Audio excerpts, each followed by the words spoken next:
Hello बच्चों, कैसे हो तुम सब लोग। आई होप कि तुम सब लोग बढ़िया होगे, स्वस्थ होगे, मस्त होगे और अपने मिड टर्म की जो प्रिपरेशन है वो सही तरीके से कर रहे होगे और अपने क्लास 11 में अच्छा स्कोर करने के लिए पूरी जी जान से लग के हर एक सब्जेक्ट की पढ़ाई सही तरीके से कर रहे होगे।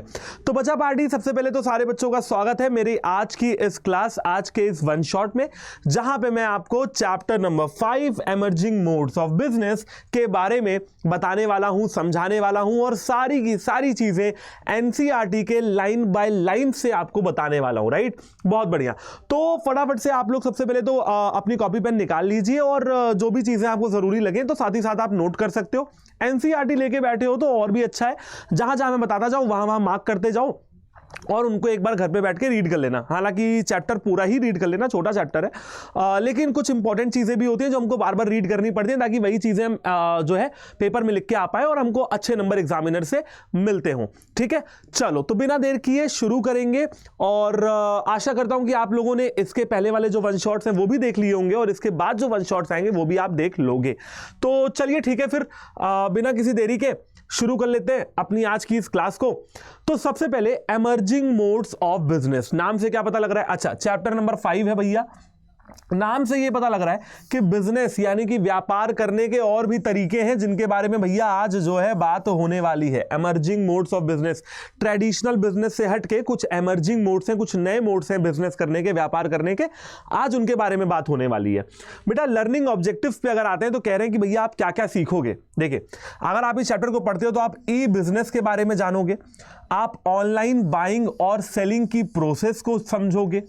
ठीक है, आप ई बिजनेस और ट्रेडिशनल बिजनेस में क्या डिफरेंस है ये जानोगे। आप बेनिफिट्स क्या हैं इलेक्ट्रॉनिक मोड में बिजनेस करने के, ऑनलाइन बिजनेस करने के क्या फायदे हैं ये जानोगे। आप रिक्वायरमेंट्स जानोगे कि अगर एक फर्म को ऑनलाइन बिजनेस करना है, ई बिजनेस करना है तो कैसे क्या शुरू करेंगे, क्या क्या चीजों की रिक्वायरमेंट पड़ने वाली है। आप सिक्योरिटी कंसर्न्स के बारे में जानोगे कि इलेक्ट्रॉनिक बिजनेस करने में क्या सिक्योरिटी कंसर्न्स है। आप बिजनेस प्रोसेस आउटसोर्सिंग यानी कि बीपीओ के बारे में जानोगे और आप स्कोप जानोगे बीपीओ का, बिजनेस प्रोसेस आउटसोर्सिंग का, यानी कि भाई ये सारी चीजें आपको आज की क्लास में जानने के लिए मिलने वाली हैं। तो समझ गए ना यार, आज की जो क्लास है बेसिकली ऑनलाइन बिजनेस की तरफ आपको भेजती है ना। और ऑनलाइन बिजनेस जो है आपने हो सकता है ना किया हो, ना देखा हो, बट ऑनलाइन कंज्यूमर जरूर रहे होगे। अमेजॉन, फ्लिपकार्ट, मिंत्रा, अजियो, बेवकूफ.com और दुनिया भर की वेबसाइट्स है, मीशो, जहां से आपने कभी ना कभी सामान जरूर अपने घर पे मंगाया होगा, या आपका जोमेटो है, स्विगी है, जेप्टो है, ब्लिंकिट है, बिग बास्केट है, ग्रोफर्स है, दुनिया भर की ऐसी एप्लीकेशंस है जहां पे आप अपने घर पे सामान मंगाते हो। ऑनलाइन कस्टमर तो होगे ही होगे, तो कहीं ना कहीं ऑनलाइन बिजनेस के बारे में थोड़ा बहुत तो जानते ही हो और आज की क्लास में हम लोग इसी चीजों के बारे में डिस्कस करने वाले हैं। बार बार देख रहे हो यहाँ पे ई business, online business, e business, online business, इन्हीं चीजों के बारे में बात हो रही है।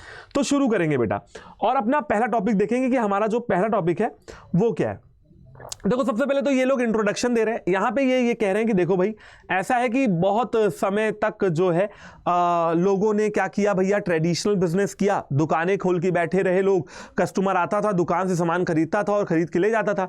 लेकिन आज की डेट में बिजनेस ऑनलाइन जा रहा है, ऑनलाइन बिजनेस की अपनी एक रीच है, ज्यादा जनता तक ऑनलाइन बिजनेस पहुंचता है, कम समय में सारी चीजें डिलीवर करता है और वाइडर चॉइस भी बढ़ती है, मतलब चॉइस भी बढ़ जाती है, वाइडर हो जाती है। तो इसमें इन्होंने क्या बोला कि सबसे पहले डिजिटाइजेशन का मतलब समझिए। तीन चीजों का मतलब बताया इन्होंने, एक आउटसोर्सिंग का, एक डिजिटाइजेशन का और एक इंटरनेशनलाइजेशन और ग्लोबलाइजेशन का। तो एक एक करके सारी चीजों के बारे में मतलब आपको मैं बताता हूं। देखिए, सबसे पहला आता है बेटा digitization, the conversion of text, sound, image, video and other content in a series of ones and zeros that can be transmitted electronically। देखिए एक बात समझिए बेटा, जैसे मैं हिंदी बोल रहा हूँ, अंग्रेजी बोल रहा हूँ, उर्दू बोल रहा हूँ, फारसी बोल रहा हूँ, मैं जो भी लैंग्वेज बोल रहा हूँ, मेरे कंप्यूटर को या इंटरनेट को वो लैंग्वेज समझ में नहीं आती है। ठीक है, इंटरनेट या कंप्यूटर को समझ में आती है बाइनरी लैंग्वेज जो कि 1 और 0 के फॉर्मेट में होती है। यानी कि इंटरनेट या कंप्यूटर को सिर्फ दो लैंग्वेजेस, दो नंबर पता है, 1 और 0, जिसको बाइनरी लैंग्वेज बोलते हैं। अब जब आप टेक्स्ट को, आवाज यानी कि साउंड को, इमेज को, फोटो को, वीडियो को या किसी भी तरीके के कंटेंट को जब आप 1 या जीरो में इलेक्ट्रॉनिकली ट्रांसमिट करने की कोशिश करते हैं तो उसे सबसे पहले हम लोग कहते हैं डिजिटाइजेशन। ये मतलब समझ गए। दूसरा मतलब बताया गया आउटसोर्सिंग का। आउटसोर्सिंग मैं आपको बताता हूं, देखिए मान लीजिए मैं इंडिया में बिजनेस कर रहा हूं और मुझे किसी और कंट्री की सर्विसेज लेनी है, ठीक है, क्यों? क्योंकि उस कंट्री में मान लीजिए लेबर जो है वो इंडिया के लेबर से सस्ता है, वहां पे मुझे कम सैलरी देनी पड़ रही है, तो मैंने वहां के लोगों को अपनी नौकरी पे डाल दिया। इसे कहते हैं आउटसोर्सिंग, यानी कि मैंने बाकी चीजें मैं मैन्युफैक्चर कर रहा हूं, कुछ चीजें ऐसी हैं जो मैं बाहर से सर्विस ले रहा हूं, ठीक है। और ग्लोबलाइजेशन का मतलब तो जानते ही हो बेटा कि पूरी दुनिया एक छोटा सा मार्केट बन के आ जाए, ग्लोबलाइजेशन, हम पूरे ग्लोब में फैल जाएं, ठीक है। देखो बेटा आज की डेट में ना आप एक कंट्री से दूसरी कंट्री बात कर सकते हो, वीडियो कॉल कर सकते हो, जा सकते हो, आ सकते हो। अमेरिका लंदन का सामान आपको आपके अपने शहर पे भी मिल रहा है, अलग अलग ब्रांड्स आपके देश में आ चुकी हैं। अगर आपको ऑडी की गाड़ी चाहिए मिल जाएगी, मर्सिडीज चाहिए मिल जाएगी, BMW चाहिए मिल जाएगी। हर तरीके का जो आइटम है वो इंटरनेशनल मार्केट से डोमेस्टिक मार्केट में आ पा रहा है ड्यू टू ग्लोबलाइजेशन। और इंडिया ने ग्लोबलाइजेशन, लिबरलाइजेशन और प्राइवेटाइजेशन किया था सन 1991 में। Doctor Manmohan Singh finance minister हुआ करते थे उस टाइम पे, और PV नरसिम्हा राव जी की सरकार थी, ठीक है। तो ये वाली चीजें यहां पे हो जाती है जो चीजें मैंने आपको यहां पे बताई हैं, ठीक है। आगे देखते हैं। आगे भैया अगला टॉपिक, अच्छा ये इसी को एक्सप्लेन कर रहे हैं कि यार ऑनलाइन बिजनेस क्या चीजें हैं और कैसे कैसे इस पे आगे बात होगी। तो हम जरा आगे बढ़ते हैं और सबसे पहले ई बिजनेस के बारे में समझते हैं। जब हमारे टॉपिक्स हमारे क्लियर होंगे ना बच्चों, तो हमारे इंट्रोडक्टरी पार्ट को हमें बहुत ज्यादा फोकस करने की जरूरत नहीं पड़ेगी, वो वैसे भी समझ में आ जाएगा। देखो अगर मैं बच्चों ई बिजनेस की बात करूं तो ई बिजनेस का मतलब है कि व्यापार करना ऑनलाइन सिंपल है। ई का मतलब होता है इलेक्ट्रॉनिक, ठीक है, electronically. In the term business is taken to mean a wide range of activities comprising industry, trade and commerce. देखिए बिजनेस का मतलब तो वही रह जाएगा जो आपने पहले वाले चैप्टर में पढ़ा था। बिजनेस इंडस्ट्री है, ट्रेड है, कॉमर्स है ना। और जब मैं ई बिजनेस की बात करता हूं तो यहां से देखिए ये है आपकी डेफिनेशन जो मैं मार्क कर दे रहा हूं। ई बिजनेस में be defined as the conduct of industry, trade and commerce using the computer network, यानी कि जब आप इंटरनेट का यूज करके व्यापार करते हो तो उसे हम लोग ई बिजनेस कहते हैं। The network you are most familiar with as a student और कंज्यूमर इज द इंटरनेट। जिस नेटवर्क से आप लोग फैमिलियर है वो इंटरनेट है। जैसे आप लोग इंटरनेट चालू करके जियो या एयरटेल का मेरी क्लास को देख रहे हो तो आप लोग इंटरनेट से वाकिफ हो अगर नेटवर्क की बात करते हैं। इंटरनेट एक is a public thoroughfare, firms use more private and hence more secure networks for more effective and efficient management of their internal functions. क्या कहा जा रहा है कि इंटरनेट पब्लिक है। इंटरनेट क्या है बेटा? पब्लिक है, सबके लिए इंटरनेट है। अगर मैं बिजनेसेस की बात करूं, फर्म की बात करूं, तो वो ज्यादा सिक्योर्ड नेटवर्क का इस्तेमाल करते हैं ताकि वो अपनी इंटरनल कंपनी के अंदर की जो फंक्शनिंग है इंटरनल, वो सही तरीके से इफेक्टिवली और एफिशिएंटली कर पाए, ठीक है। अब समस्या ये है कि भैया आगे बात बढ़ी जाएगी तो देखिए 5.2 है, हम लोग 5.2 ही में रहते हैं और सबसे पहले हम लोग समझते हैं कि ई बिजनेस और ई कॉमर्स में क्या फर्क है। बड़ा तगड़ा डिफरेंस है, बच्चों को नहीं समझ में आता है, कंफ्यूजन होती है, तो इसलिए कह रहा हूं जरा ध्यान से सुनना। Though many a times the term e-business and e-commerce are used interchangeably, yet more precise definition would distinguish between the two। कहा जा रहा है कि भैया कई बार e-business और e-commerce को एक साथ यूज किया जाता है, बट आपको एक साथ यूज नहीं करना है, डेफिनेशंस हैं उनको अलग अलग करने के लिए। Just as a term business is a broader term than commerce. क्या कहा जा रहा है कि बिजनेस और कॉमर्स को अगर देखा जाए तो बिजनेस ज्यादा बड़ा टर्म है कॉमर्स से, कॉमर्स उसका एक छोटा सा पार्ट है बिजनेस का, ठीक है। E business is more elaborate term and compromises various business transactions. क्या कह रहे हैं कि जो ई बिजनेस है ना बेटा, उसके अंदर बहुत सारे बिजनेस के ट्रांजैक्शन आ रहे हैं और फंक्शंस आ रहे हैं जो आप इलेक्ट्रॉनिकली परफॉर्म करते हो। बहुत सारे ट्रांजैक्शंस, बहुत सारे फंक्शंस जो आप इलेक्ट्रॉनिकली परफॉर्म करते हो। जैसे कि बहुत सारे ट्रांजैक्शन में हम लोग आते हैं भाई खरीदना, बेचना, है ना, including the more popular gamete of transactions called e commerce. और अगर मैं सिर्फ ट्रांजैक्शंस की बात करता हूं, लेन देन, जब लेन देन की बात करता हूं तो ई कॉमर्स, और जब बहुत सारे ट्रांजैक्शंस आते हैं तो e business. E commerce covers a firm's interaction with its customer. देखिए ई कॉमर्स के अंदर क्या क्या आ रहा है वो देखिए। अगर कोई फर्म अपने कंज्यूमर से इंटरेक्ट करती है, ई कॉमर्स में आएगा। अगर इंटरनेट के माध्यम से किसी सामान को सप्लाई कर रही है, ई कॉमर्स में आएगा। E business include not only e commerce, e business के अंदर ना सिर्फ ई कॉमर्स है बल्कि इलेक्ट्रॉनिकली जो भी फंक्शंस किए जा रहे हैं related to production, related to inventory management, related to development, related to accounting, related to finance, product, human resource, वो सब कुछ ई बिजनेस में आते हैं। नहीं समझ में आया? देखिए दोबारा बताता हूं। दो तरीके के कंसेप्ट बताए गए, एक ई बिजनेस और एक ई कॉमर्स। सबसे पहले ई बिजनेस की बात करता हूं। बेटा ई बिजनेस में सारे ट्रांजैक्शंस आते हैं। एग्जांपल, प्रोडक्शन से रिलेटेड, ह्यूमन रिसोर्स यानी कि इंसानों से रिलेटेड, प्रोडक्ट से रिलेटेड, पैसों से रिलेटेड, फाइनेंस से रिलेटेड, जो भी व्यापार का काम आप इलेक्ट्रॉनिकली कर रहे हो वो ई बिजनेस में आता है। ई कॉमर्स में सिर्फ वो आता है कि आप खरीद रहे हो और बेच रहे हो, खरीद रहे हो और बेच रहे हो, trading, cell purchase, cell purchase, cell purchase, cell purchase ई कॉमर्स में आएगा। जितने भी ट्रांजैक्शंस हैं वो ई बिजनेस में आएंगे, इसीलिए ई कॉमर्स को ई बिजनेस का एक पार्ट बताया गया। ठीक है, चलिए आगे देखते हैं क्या स्कोप है भैया ई बिजनेस का। क्या स्कोप है? स्कोप ऑफ ई बिजनेस, जरा ये पढ़ते हैं। इसको पढ़ने से पहले एक डायग्राम यहां पे कुछ लिखा हुआ है, देखते हैं। अच्छा, बिजनेस टू बिजनेस के बारे में बताया गया, देखते हैं। कहा गया कि देखो भैया ई बिजनेस काफी ज्यादा वास्ट है ना, और इसके अंदर सारे के सारे बिजनेस फंक्शंस आते हैं, जैसे कि प्रोडक्शन, एचआर, फाइनेंस, मार्केटिंग, सारे के सारे ट्रांजैक्शंस आते हैं। ठीक है, तो ई बिजनेस का स्कोप यानी कि काफी ज्यादा वाइड है। ठीक है, क्या बताया गया कि जो ई बिजनेस का स्कोप है वो काफी ज्यादा वाइड है। आगे देखते हैं, इन्होंने देखिए और क्या क्या बोला। As managerial activities like planning, organizing and controlling can be carried out over computer networks। क्या बोला जा रहा है कि देखिए भैया प्लानिंग के मैनेजमेंट के जितने भी फंक्शन है ना, प्लान बनाना, ऑर्गेनाइजिंग करना, डायरेक्टिंग करना, कंट्रोलिंग करना, स्टाफिंग करना, ये सारे managerial functions like planning, organizing, controlling, ये कंप्यूटर नेटवर्क्स का यूज करके यानी कि इंटरनेट के माध्यम से किए जा सकते हैं।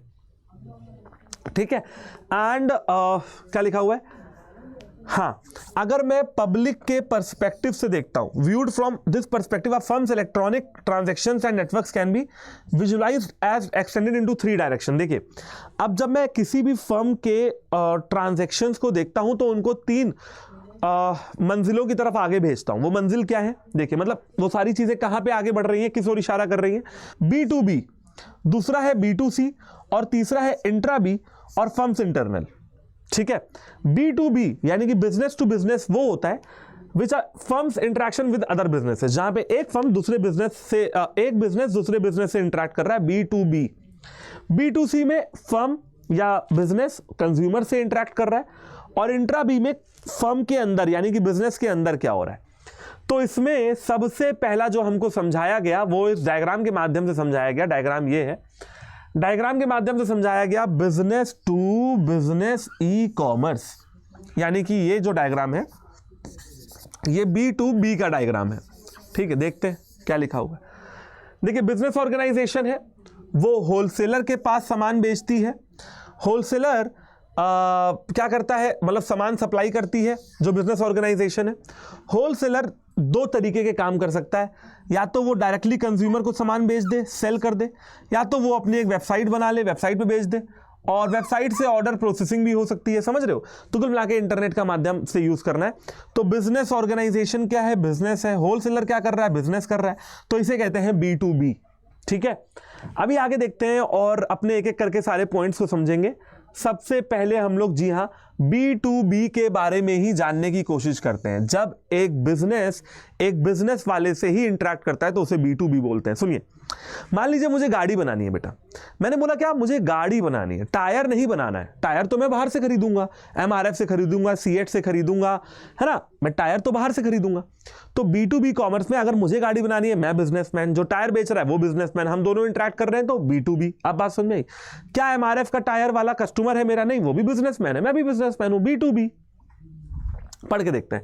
Here both the parties involved in e-commerce transactions are business firms। यहां पे दोनों पार्टी, इधर भी और उधर भी, दोनों पार्टीज जो कि इन्वॉल्व्ड है ई कॉमर्स में, ट्रांजैक्शंस में, वो होते हैं business firms. Hence the name B2B, that is business to business, यहां पे बोला जाता है। फिगर मैंने आपको पहले ही दिखा दिया। कह रहे क्रिएशन ऑफ यूटिलिटीज और delivering value requires a business to interact with a number of other businesses which may be suppliers और वेंडर्स ऑफ डाइवर्स इनपुट और else they may be a part of the channel through which a firm distributes its product to the consumer. देखिए मैं समझाता हूं हो क्या रहा है। देखिए बेटा मान लीजिए मैं ये पेन बनाता हूं, मैं ये मार्कर बनाता हूं, मैं कौन? बिजनेस, क्योंकि मार्कर बना रहा हूं पैसा कमाने के लिए। मैं इसको बेचता हूं अमेजॉन पे। कहां बेचता हूं सर? अमेजॉन पे। ठीक है, तो बेटा अमेजॉन क्या है? बिजनेस ही तो वो भी है। मैं भी बिजनेस और अमेजॉन भी बिजनेस, समझ रहे हो? तो बिजनेस टू बिजनेस। अब अमेजॉन करता क्या है मेरे लिए? अमेजॉन मेरे लिए सप्लायर है, सॉरी अमेजॉन मेरे लिए इंटरमीडियरी है, चैनल ऑफ फिजिकल डिस्ट्रीब्यूशन है कि भैया मेरा सामान अमेजॉन के माध्यम से बिक रहा है, तो वो चैनल ऑफ डिस्ट्रीब्यूशन है, इंटरमीडियरी है। या मेरा कोई सप्लाई, अब देखिए मुझे गाड़ी बनानी है तो लोहा मान लीजिए मैं आपसे ले रहा हूं, तो मैं भी बिजनेसमैन और आप भी बिजनेसमैन, जो लोहा बेच रहे हो और मैं खरीद रहा हूं और मैं गाड़ी बना रहा हूं। ठीक है, तो किसी भी तरीके का मतलब ये क्या कह रहे हैं कि किसी भी तरीके का बिजनेस जहां पे एक बिजनेस दूसरे बिजनेस से इंटरेक्ट करता है और या सप्लायर से या इंटरमीडियरी से या एजेंट से इंटरेक्ट करता है, हम लोग उसको B2B कॉमर्स में डालते हैं। ठीक है, चलिए जो एग्जांपल मैंने आपको दिया वही एग्जांपल यहां है। मान लेते हैं कि ऑटोमोबाइल का कोई मैन्युफैक्चरर है, उसको लार्ज नंबर में कंपोनेंट्स चाहिए। ठीक है, हाँ जी ठीक है। To reduce dependence on a single supplier the automobile factory has to cultivate more than one vendor. देखिए यही लिखा हुआ है। मैं गाड़ी बना रहा हूं बेटा, तो स्पीकर नहीं बनाऊंगा, स्पीकर सोनी का खरीदूंगा, बोट का खरीदूंगा, JBL का खरीदूंगा, हारमन का खरीदूंगा। मैं गाड़ी बना रहा हूं यार, मैं स्पीकर नहीं, स्पीकर तो मैं बाहर से लाऊंगा लगा दूंगा। मैं गाड़ी बना रहा हूं, टायर नहीं, टायर बाहर से लाऊंगा लगा दूंगा। मैं मान लेते हैं गाड़ी बना रहा हूं, शीशा नहीं बना रहा, शीशा हो सकता है बाहर से खरीद लूं लगा दूं। अलग अलग चीजें हैं, तो वो जो अलग अलग कंपोनेंट्स हैं वो मैं अलग अलग सप्लायर से खरीदूंगा। कोशिश करूंगा कि वो सप्लायर अलग अलग ही हो ताकि एक के ऊपर मेरी डिपेंडेंस ना रहे। तो बताइए आप लोग को B2B समझ में आया? ठीक है, B2B में 10 एग्जाम्पल और लिखे हुए हैं, कोई मतलब नहीं है। अच्छा हाँ, आप ये भी देखो पढ़ लो, कोई इशू नहीं है, पढ़ लो। ये देखिए क्या लिखा हुआ है, a network of computers is used for placing order, monitoring production, delivering of components, making payment. देखिए इंटरनेट का इस्तेमाल, ये तो हो गया बिजनेस। अब ई कॉमर्स, हम लोग ई बिजनेस पढ़ रहे हैं। जब आप कंप्यूटर्स का इस्तेमाल करते हो, नेटवर्क्स का इस्तेमाल करते हो, ऑर्डर प्लेस करने के लिए, प्रोडक्शन के लिए, डिलीवरी के लिए, पेमेंट करने के लिए, तो उसे बिजनेस कहते हैं। ठीक है, ओके चलिए, है ना? ठीक है, आगे देखते हैं और बात करते हैं बच्चों हम लोग B2C कॉमर्स के बारे में। ठीक है, B2C का क्या मतलब है? Business to consumer. यहां पे बिजनेसमैन कंज्यूमर से इंटरेक्ट कर रहा है। जैसे अमेजॉन से मैंने सामान खरीदा तो अमेजॉन मुझसे इंटरेक्ट कर रहा है। B2C नाम से ही पता लग रहा है कि as the name implies B2C यानी कि business to commerce transactions have been business firms at one end and its commerce consumers at the other end. क्या कह रहे हैं? एक तरफ बिजनेस, एक तरफ commerce, business firms at one end and customers on the other end. Although what comes to one's mind instantaneously is online shopping, it must be appreciated that selling is the outcome of the marketing process। क्या कह रहे हैं कि देखिए भैया बहुत बार ऐसा बोला गया कि भैया B2C क्या, ऑनलाइन शॉपिंग। सही है, कोई दिक्कत नहीं है, लेकिन सामान बेचा भी जा रहा है तो वो मार्केटिंग के प्रोसेस से बेचा जा रहा है। देखिए मैंने कहा कि भाई Thums Up taste the thunder, अब मैं थम्स अप की बोतल लेके और पहाड़ से कूद रहा हूं और कह रहा हूं Thums Up taste the thunder. ये क्या है बेटा? मार्केटिंग है। I am telling about my product, यानी कि मैं आपको बता रहा हूं कि भैया थम्स अप पियोगे तो थंडर को टेस्ट कर लोगे और आप खरीद रहे हो, मैं बेच रहा हूं। तो मार्केटिंग करना जरूरी है, एडवर्टीजमेंट वगैरह करना जरूरी है। ठीक है, बहुत बढ़िया। B2C commerce therefore entails a wide gamut of marketing activity। देखिए जो B2C कॉमर्स है ना, जो B2C है उसमें बहुत सारे मार्केटिंग एक्टिविटीज आती हैं, जैसे कि एक्टिविटीज को आइडेंटिफाई करना, प्रमोशन करना, प्रोडक्ट्स की डिलीवरी करना। ठीक है, जो कि सब ऑनलाइन हो रहा है। करेक्ट है ना। जैसे कि बेटा एटीएम ने पैसा निकालने की जो प्रक्रिया है उसको तेज कर दिया है। अब देखो बेटा, आप एटीएम आने से पहले भी लोग पैसा निकालते थे, बैंक में जाते थे, लाइन लगाते थे, डीडी वगैरह भरते थे, तब जाके कहीं पैसा मिलता था, खुद के ही अकाउंट में चेक लगाते थे। एटीएम में गए, कार्ड डाला, पिन डाली, अमाउंट डाला, सेविंग अकाउंट चेक किया, पैसा छम्मू से निकल आया। ठीक है। Customers these days are becoming very choosy and desire individual attention to be given to them। देखिए आजकल की डेट में बेटा कंज्यूमर बहुत चूजी हो गए, चूजी वाकई में हो गए। देखिए अगर आप देखिए तो मैं किसी दुकान पे जाता हूँ ऑफलाइन, मैं कहता हूँ भैया मेरे को एक शर्ट दिखा दो बढ़िया सी। कितनी शर्ट दिखाएगा वो, कितनी शर्ट दिखाएगा? 1 2 3 4 5 6 7 8 9 10, थक जाएगा दिखा दिखा के। अगर मैं ऑनलाइन सोचो अमेजॉन पे सर्च कर लूं अभी कि मेंस शर्ट और कलर डाल दूं ब्लू कलर, सोचो कितनी शर्टें आएंगी। तो मेरे पास चॉइस बढ़ जाती है। जब चॉइस बढ़ती है तो चॉइस देखने का मन होता है और कंज्यूमर चूजी बनता है। चूजी यानी कि यहां पे लिखा हुआ है साफ साफ चूजी यानी कि भैया कंज्यूमर आजकल चूजी हो गए कि अपने हिसाब से ही सामान खरीदेंगे। ये वो जमाना चला गया, कह रहे हैं कि जहां पे जो मिल रहा है वही खरीद लो। हाँ, आप कंज्यूमर चूजी हो गए। आगे देखिए क्या लिखा हुआ है कि प्रोडक्ट की फीचर। अब बिजनेस फर्म्स को ये सोचना है कि वो जो प्रोडक्ट के फीचर्स बना रहे हैं वो टेलर मेड हो, यानी कि कंज्यूमर के रिक्वायरमेंट्स के हिसाब से बना रहे हैं। डिलीवरी कन्वीनियंट लोकेशन पे दीजिए। अगर मैं चाह रहा हूं कि मेरे घर पे डिलीवरी होनी चाहिए तो घर पे दीजिए। ठीक है, चलिए। और देखिए हाँ, B2C एक ऐसा वेरिएंट है ई कॉमर्स का जहां पे बिजनेसेस को लगातार कस्टमर्स के टच में रहना पड़ेगा, राउंड द क्लॉक, 24 घंटे, है ना। कंपनीज ऑनलाइन सर्वे भी कंडक्ट करा सकती हैं कि पता लगे कि who is buying what and what the consumer satisfaction level is. क्या कह रहे हैं, कौन क्या खरीद रहा है, किस कस्टमर को किस चीज से सेटिस्फैक्शन मिल रहा है, ये बिजनेस फर्म्स जो हैं वो देख सकते हैं, चेक कर सकते हैं, है ना, कि किसको किस चीज से सेटिस्फैक्शन मिल रहा है, किसको क्या खरीदने में खुशी मिल रही है, तो वो सर्वे कर सकते हैं।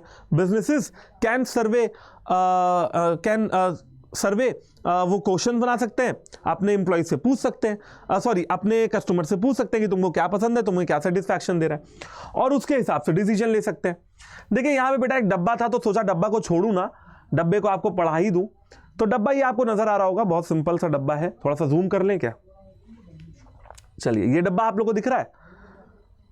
हाँ जी, ये ही है। ओके, ये इस डब्बे में, पूरे डब्बे में ई कॉमर्स के बेनिफिट्स बताए गए। देखिए 2 बेनिफिट्स है, एक तो बिजनेस ऑर्गेनाइजेशन के लिए और एक कंज्यूमर्स के लिए या सोसाइटी के लिए। तो 2 लोगों के लिए बिजनेस बताए गए। पहला, expand the market place to national and international market. अगर आप ऑनलाइन बिजनेस करते हो तो आप एक दुकान तक सीमित नहीं रह जाते हो, you are not limited to a shop, है ना। Now you can expand your business to the market place of national level and international level. आप इंटरनेशनल मार्केट्स को भी एक्सप्लोर कर सकते हो। ठीक है, आप दिल्ली में बैठ के चेन्नई में सामान बेच सकते हो। ठीक है, कॉस्ट ऑफ ऑपरेशंस बहुत ही कम हो जाती है, gradual decline in the cost of operations. Facilitate pull supply chain management. यहां पे जो सप्लाई चेन मैनेजमेंट है ये पुल पे काम करेगी। पुल कैसा बेटा? पुल और पुश, मतलब कि भैया मैं डिमांड मेरे पास आ रही है, मैं सामान दे रहा हूं, तो सप्लाई चेन मैनेजमेंट सही तरीके से चलती रहेगी, मेरा सामान जो है सप्लाई होता रहेगा। मुझे अपने कॉम्पिटिटर्स के ऊपर कॉम्पिटिटिव एडवांटेज मिल सकता है, मैं प्रॉपरली अपने टाइम को मैनेज कर सकता हूं एंड बिजनेस प्रोसेसेस को सपोर्ट कर सकता हूं। साथ ही साथ स्मॉल फर्म्स बड़ी फर्म्स के साथ एक साथ जिंदा रह सकती हैं। तो विन विन सिचुएशन समझते हो? विन विन, मेरी फर्म स्मॉल थी, तुम्हारी फर्म लार्ज थी, मेरा भी धंधा पानी चल रहा है, आपका भी धंधा पानी चल रहा है, दोनों के लिए विन विन सिचुएशन है कि दोनों की हार नहीं हुई, दोनों की जीत हो गई। तेरी भी जीत, मेरी भी जीत। तू बड़ा बिजनेसमैन था, तू भी कमा भाई, मैं छोटा हूं, मैं भी कमाऊंगा। ठीक है, अब देखते हैं बेटा कंज्यूमर और सोसाइटी को क्या फायदा मिल रहा है। अब कंज्यूमर को क्या फायदा है? देखो भैया, मुझे कहीं मार्केट जाने की जरूरत नहीं है, ये मेरा फोन, ये मैंने फोन खोला, मैंने फोन का इंटरनेट चालू किया, शॉपिंग पे गया और बहुत सारी एप्लीकेशंस मेरे फोन में आ गई, Amazon, Flipkart, Myntra, Meesho, Ajio, Lenskart, Blinkit, Grofers, दुनिया भर की एप्लीकेशन है। जाऊंगा, खट से सामान ऐड करूंगा कार्ट में और फट से सामान मेरे पास आ जाएगा। ठीक है, तो फ्लेक्सिबिलिटी है भैया, 24/7 मैं शॉपिंग कर सकता हूं। ठीक है, कोई दिक्कत वाली बात नहीं है, 24/7 मैं शॉपिंग कर सकता हूं फ्लेक्सिबिलिटी के साथ। है ना, मुझे प्राइस कॉम्पिटेटिव मिलते हैं, मुझे मोल भाव करने की जरूरत नहीं पड़ेगी, नेगोशिएट करने की जरूरत नहीं पड़ेगी, मुझे मेरे पसंदीदा प्राइस पे सामान मिलेगा, डिस्काउंट मिलेगा, वेव ऑफ मिलते हैं, मोर ऑप्शंस, मुझे अपने प्रोडक्ट में ज़्यादा ऑप्शंस मिल रहे हैं, ज़्यादा चॉइसेस मिल रही हैं, ठीक है, टाइमली डिलीवरी हो रही है, क्विक डिलीवरी हो रही है, एम्प्लॉयमेंट पोटेंशियल, हाँ जनता के लिए ये भी फायदा है कि आप ऐसी जगहों पे नौकरी, अब आप देखो बेटा, है ना, जोमेटो के कितने डिलीवरी बॉय हैं, ठीक है, स्विगी के कितने डिलीवरी बॉय हैं, तो ऐसी कंपनी नौकरियां भी बहुत दे रही हैं। ई ऑक्शन, मैं अपना सामान बेच भी सकता हूं, है ना, टेंडर भी मुझे इलेक्ट्रॉनिक माध्यम से मिल सकता है, कंज्यूमर्स के साथ इंटरेक्शन हो जाता है बिजनेसेस का, तो वो भी एक अच्छा बात है, और वाइडर आउटरीच, मैं अलग अलग जगहों की बिजनेस फर्म्स तक पहुंच सकता हूं, उनका सामान खरीद सकता हूं, ये कंज्यूमर को फायदा है। तो ये फायदा था बिजनेस ऑर्गेनाइजेशंस को, ये फायदा है कंज्यूमर्स को। देर ना करते हुए आगे बढ़ेंगे और बात करेंगे, देखिए B2B डन, B2C डन। अच्छा भैया, एटीएम के बारे में जानना चाहते हो तो यहां पे पढ़ सकते हो, देखिए क्या लिखा हुआ है, e commerce generally facilitate and speed up the entire B2C process. देखिए जब से ई कॉमर्स आया है तो जो बिजनेस टू कंज्यूमर प्रोसेस है उसकी रफ्तार जो है बच्चों बढ़ गई है, ठीक है। अपना खुद का पैसा पहले निकालना बहुत हेक्टिक हुआ करता था, बैंक में लाइन लगाओ, चेक दो, और फिर वो कहेंगे कैश नहीं है, ये नहीं है, वो नहीं है, दुनिया भर की झंझट बताएंगे। One's own money from bank was, for example, a tedious process in the past. One had to go through a series of procedural formalities before he or she was able to get the payment. पहले क्या होता था, बहुत सारी procedural formalities होती थी payment मिलने से पहले, लेकिन जब से एटीएम आया है all that is fast becoming history now, कि भैया सब कुछ तेजी से होने लग रहा है ना।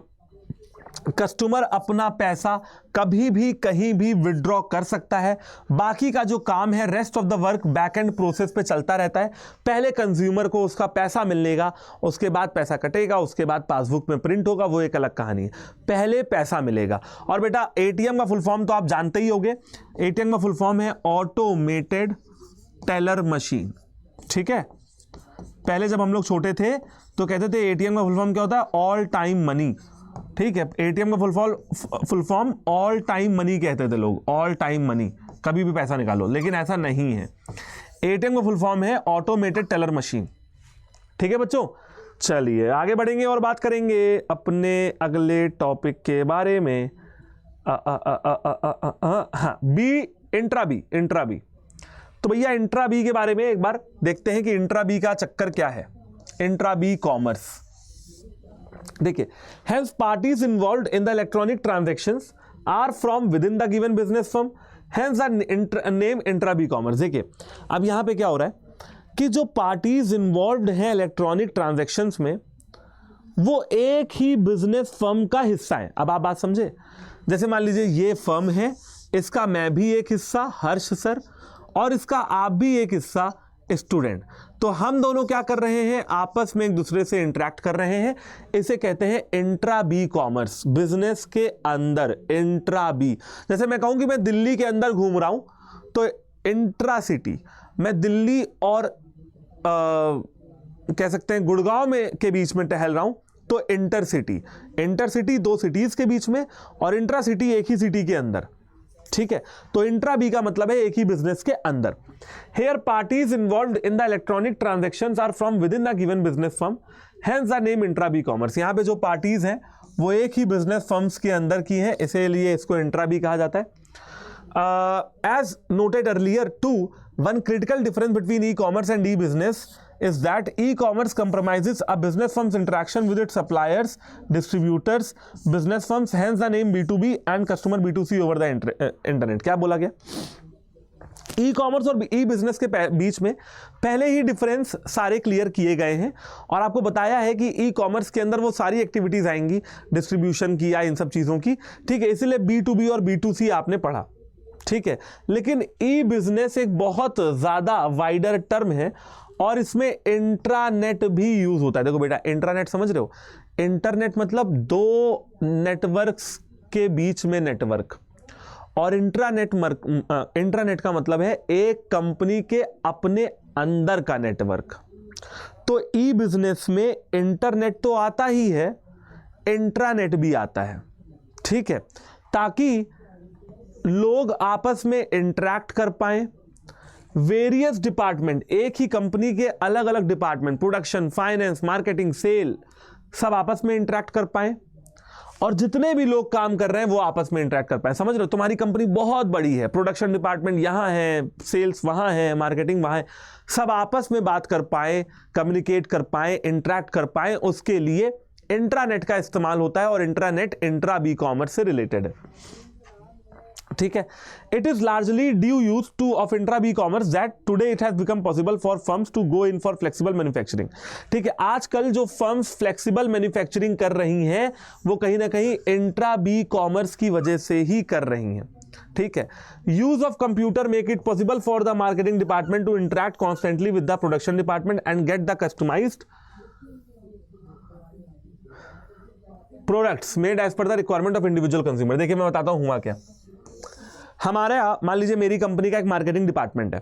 मार्केटिंग डिपार्टमेंट ने कस्टमर की नीड को समझा और तुरंत बात करके अपने प्रोडक्शन डिपार्टमेंट को बताया। अब प्रोडक्शन डिपार्टमेंट तुरंत एक्शन लेगा और कंज्यूमर के डिमांड के हिसाब से ही प्रोडक्ट बनाएगा। अब आप मेरी बात समझे।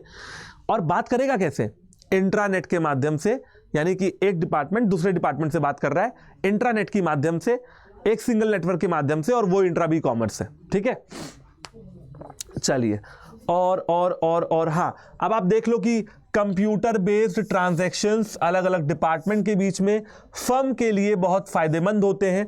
क्योंकि, ध्यान से सुनिए, क्योंकि अलग अलग डिपार्टमेंट अगर आपस में इंटरेक्ट सही तरीके से कर लेंगे तो सही तरीके से इन्वेंट्री या स्टॉक मैनेज हो पाएगा, कैश का मैनेजमेंट अच्छा हो पाएगा, ज्यादा प्लांट एंड मशीनरी का सही तरीके से यूटिलाइजेशन कर पाएंगे। ठीक है, कस्टमर्स के ग्रीवियांसेस को, कस्टमर्स की शिकायतों को सही तरीके से हैंडल कर पाएंगे, ऑर्डर्स को सही तरीके से मैनेज कर पाएंगे और ह्यूमन रिसोर्स को सही तरीके से मैनेज कर पाएंगे। जो लोग हमारे यहाँ काम कर रहे हैं हम उनको भी मैनेज कर पाएंगे। ठीक है, तो ये फायदे हैं भैया इंट्रा बी कॉमर्स के। और लास्ट में है बेटा C2C। C2C, ठीक है, C2C का क्या सीन है वो एक बार देखते हैं। ठीक है, ये देखिए C2C कॉमर्स। अब देखिए C2C बड़ा इजी सा है। C2C में एक कंज्यूमर दूसरे कंज्यूमर से इंटरेक्ट करता है और सामान बेचता है, खरीदता है। नहीं समझे? मैं समझाता हूं। आपने क्विकर का नाम सुना है? क्विकर, कुकर नहीं, क्विकर। नहीं सुना है तो सर्च करिएगा। OLX का नाम सुना है? OLX क्या होता है सर उस पर? कुछ नहीं, मान लीजिए मेरा ये पुराना फोन है, मैं इस फोन को बेचना चाहता हूं, तो मैंने इस फोन की फोटो डाली खींच के, और मतलब दूसरे फोन से खींचा, फोटो डाली, फोन के बारे में बताया, फोन का मॉडल नंबर बताया, किस कंपनी का फोन है ये बताया, और बता दिया कि भैया ये मेरा फोन है और ये जो है इतने रुपए का है, और अगर किसी को खरीदना हो तो खरीद ले। मैंने अपना प्राइस कोट कर दिया, जिसको खरीदना है उसने जो है मुझसे खरीद लिया। मैं कोई बिजनेसमैन हूं क्या जो फोन बना के बेचता हूं? नहीं, मेरा तो पुराना फोन था, और जो खरीद रहा है वो कोई बिजनेसमैन है क्या? नहीं, उसको यूज था, उसने खरीद लिया, उसको सही लगा।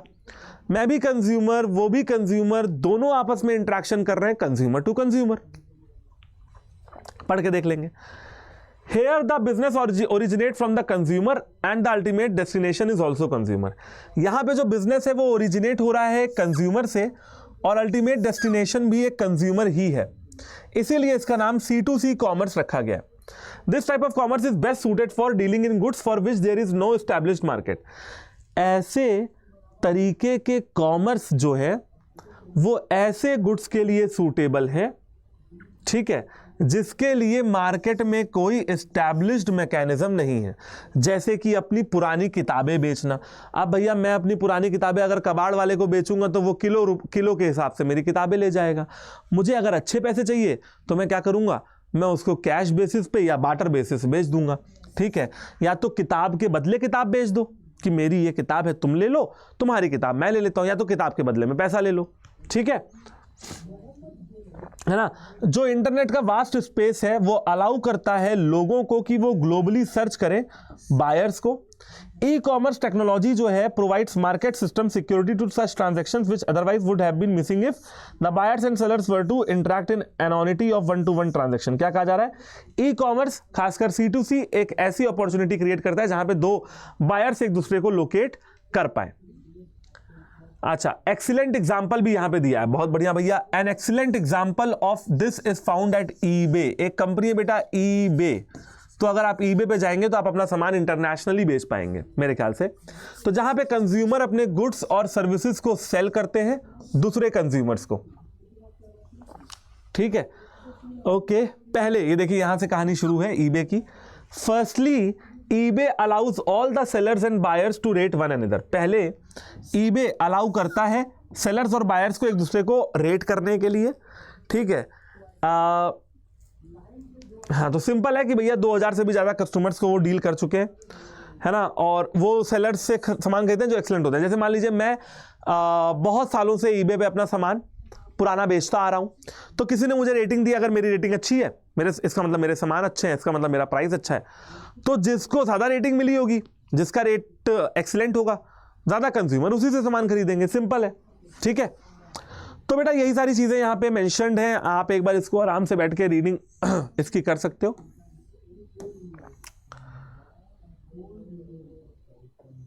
ठीक है, चलो, है ना।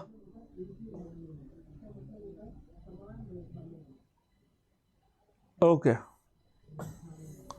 ठीक है बेटा, आगे बढ़ेंगे और बात करेंगे, नेक्स्ट टॉपिक पे आएंगे। नेक्स्ट टॉपिक हमारा है सर ई बिजनेस और ट्रेडिशनल बिजनेस के बीच में डिफरेंस। ओहो, ट्रेडिशनल बिजनेस जो पहले होता था कि भैया दुकान खोल के बैठे हैं, आए कस्टमर और उसको सामान दिखाएं और बेचें। ई बिजनेस और ट्रेडिशनल बिजनेस में क्या फर्क है? देखिए, अभी तक आप लोग को ये समझ में आ गया होगा कि जो इलेक्ट्रॉनिक माध्यम से बिजनेस हो रहा है उसके क्या फायदे हैं, ठीक है।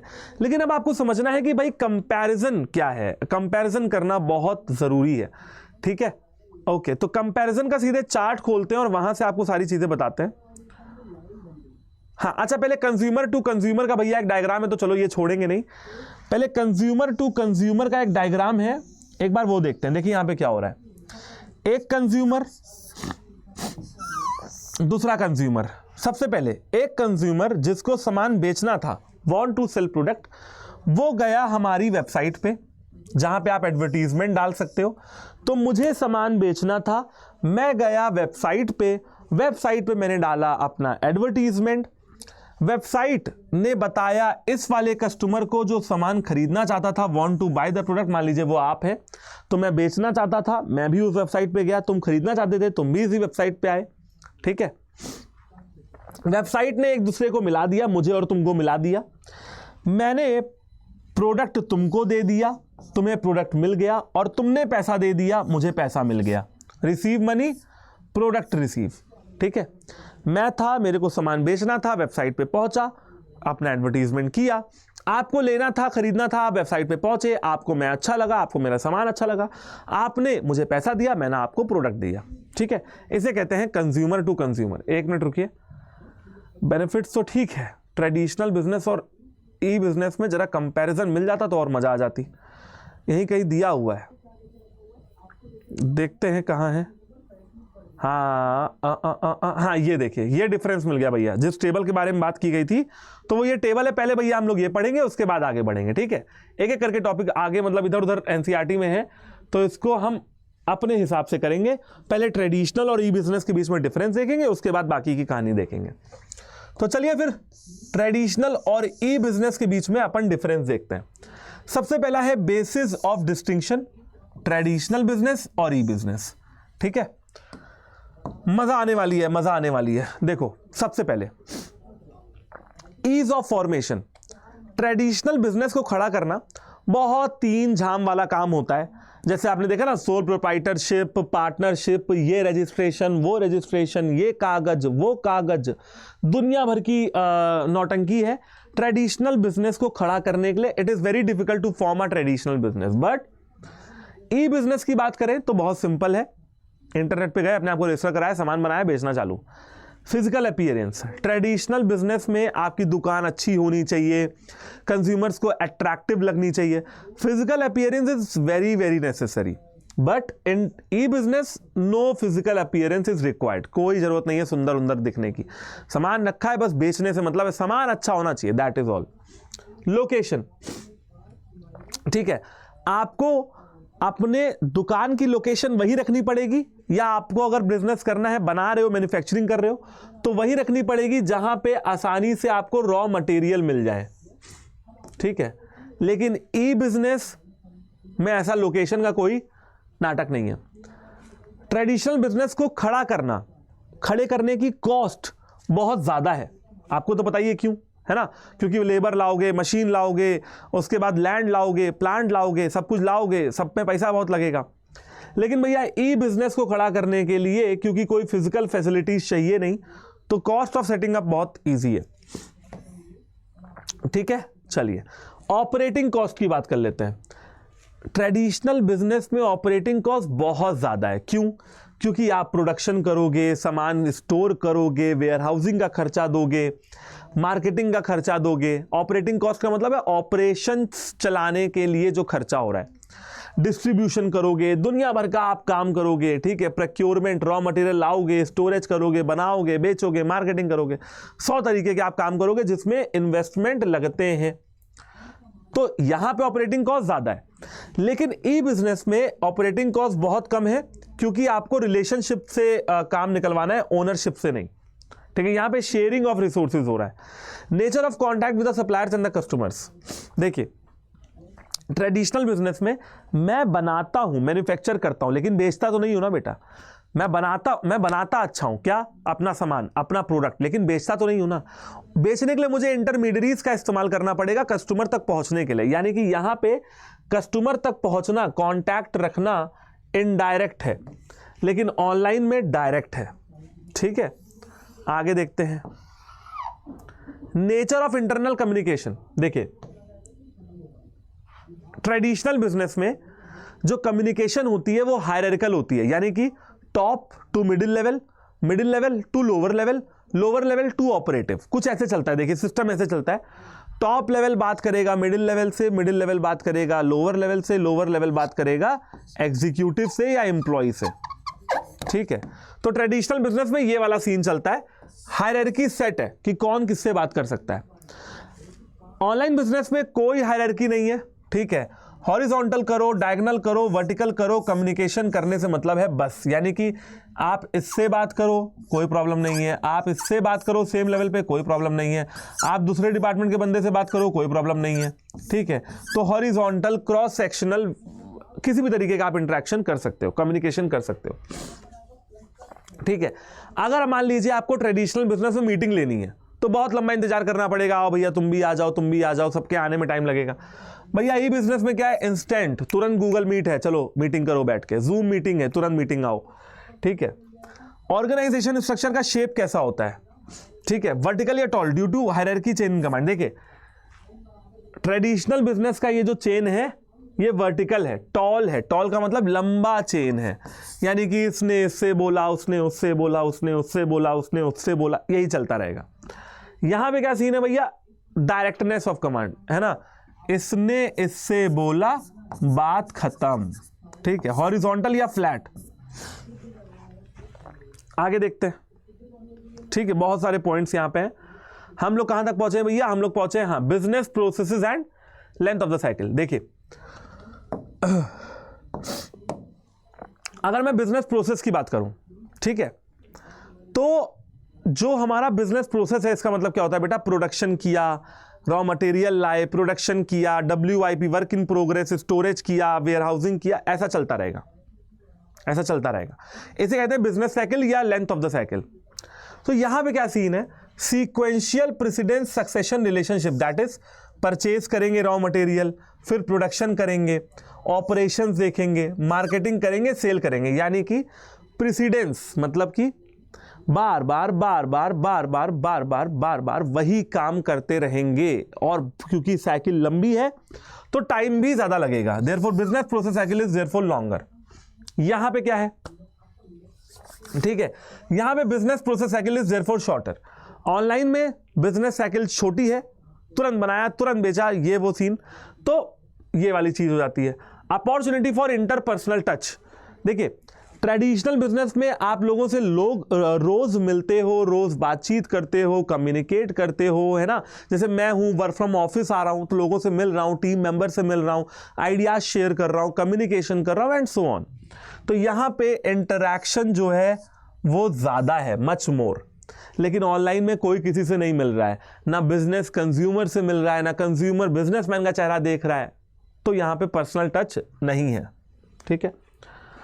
प्रोडक्ट्स की सैंपलिंग ट्रेडिशनल बिजनेस में हो सकती है, इसमें नहीं हो सकती है, ठीक है।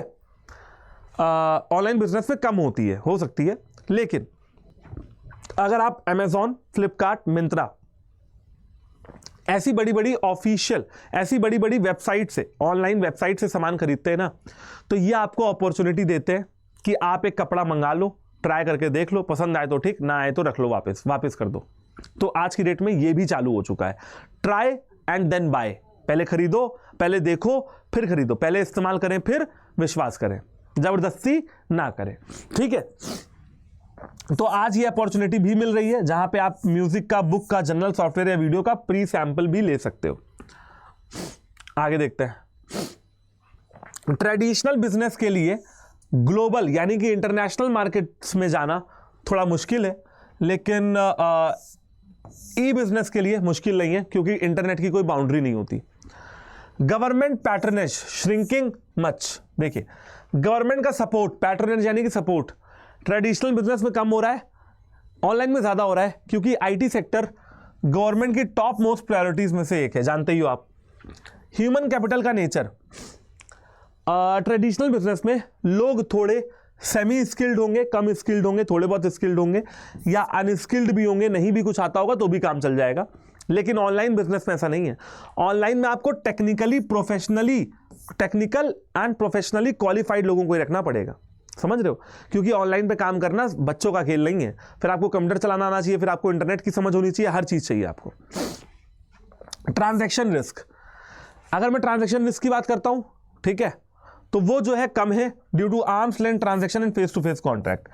रिस्क यहां पे कम है क्योंकि मैं जब जा रहा हूं मान लीजिए जैकेट खरीदने, तो जैकेट देख रहा हूं, प्रॉपर देख रहा हूं, समझ रहा हूं, पैसे कैश में दे रहा हूं, टूटे पैसे वापस ले रहा हूं, क्योंकि डायरेक्ट कंज्यूमर और बिजनेसेस का फेस टू फेस कांटेक्ट है, रिस्क कम है दोनों पार्टीज को। लेकिन ऑनलाइन बिजनेस में जहां पे कंज्यूमर देख नहीं रहा है, खरीद रहा है सिर्फ और फिर ट्राई करके देख रहा है, वहां पे रिस्क थोड़ा ज्यादा हो जाता है। जैसे आपने सुना भी होगा कि आईफोन मंगाया और डब्बे के अंदर पत्थर मिला, ऐसी कभी कभी इंस्टेंसेस हुए हैं ऑनलाइन शॉपिंग में। जोमेटो से खाना मंगाया, उसमें कुछ सामान है, ठीक है, कुछ अलग चीज़ें, बाल वाल पड़ा हुआ है। एग्जांपल दे रहा हूं आपको कि किसी भी कहीं से भी आपने सामान मंगाया और वहां से आपको अडल्ट्रेटेड आइटम मिल रहा है, ठीक है, रिस्क ज़्यादा हो जाता है। प्लस यहाँ पे सारी पेमेंट आप कैश में करते हो, यहाँ पे आप यूपीआई से, नेट बैंकिंग से, डेबिट कार्ड से पेमेंट करते हो, तो रिस्क वैसे भी थोड़ा फाइनेंशियल या ट्रांजैक्शन रिस्क भी बढ़ जाता है, ठीक है बच्चों। चलिए, तो देखिए हम लोगों ने अपना कवर कर लिया जो टॉपिक उठाया था, जो कि है ट्रेडिशनल और ई बिजनेस के बीच में डिफरेंस। बाकी आप घर पे बैठ के एक बार इसको रीडिंग जरूर से जरूर कर लेना। अब हम लोग ऊपर की तरफ चल रहे हैं और ऊपर की तरफ चल के हम अपने टॉपिक पे आएंगे जो हम पीछे छोड़ आए थे, और वो भैया हमारा टॉपिक है क्या, हाँ ये देखिए यहां पे हमने छोड़ा था अपना टॉपिक।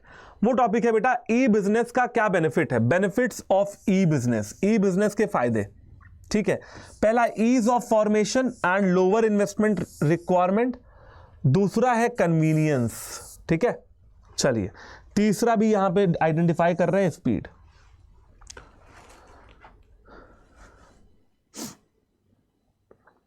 ठीक है बेटा, देखिए अब सीन यहां पे ये है भाई कि ई बिजनेस के बेनिफिट्स बताने कि भैया जो ई बिजनेस होता है उसके क्या क्या फायदे हैं, ठीक है।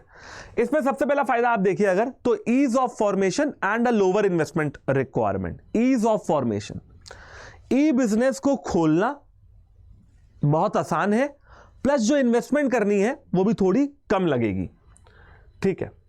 अगर आप एक इंडस्ट्री बना रहे हो तो उसको सेटअप करने में बहुत सारे प्रोसीजरल रिक्वायरमेंट है, बहुत सारे प्रोसीजर्स से होके आपको गुजरना पड़ेगा।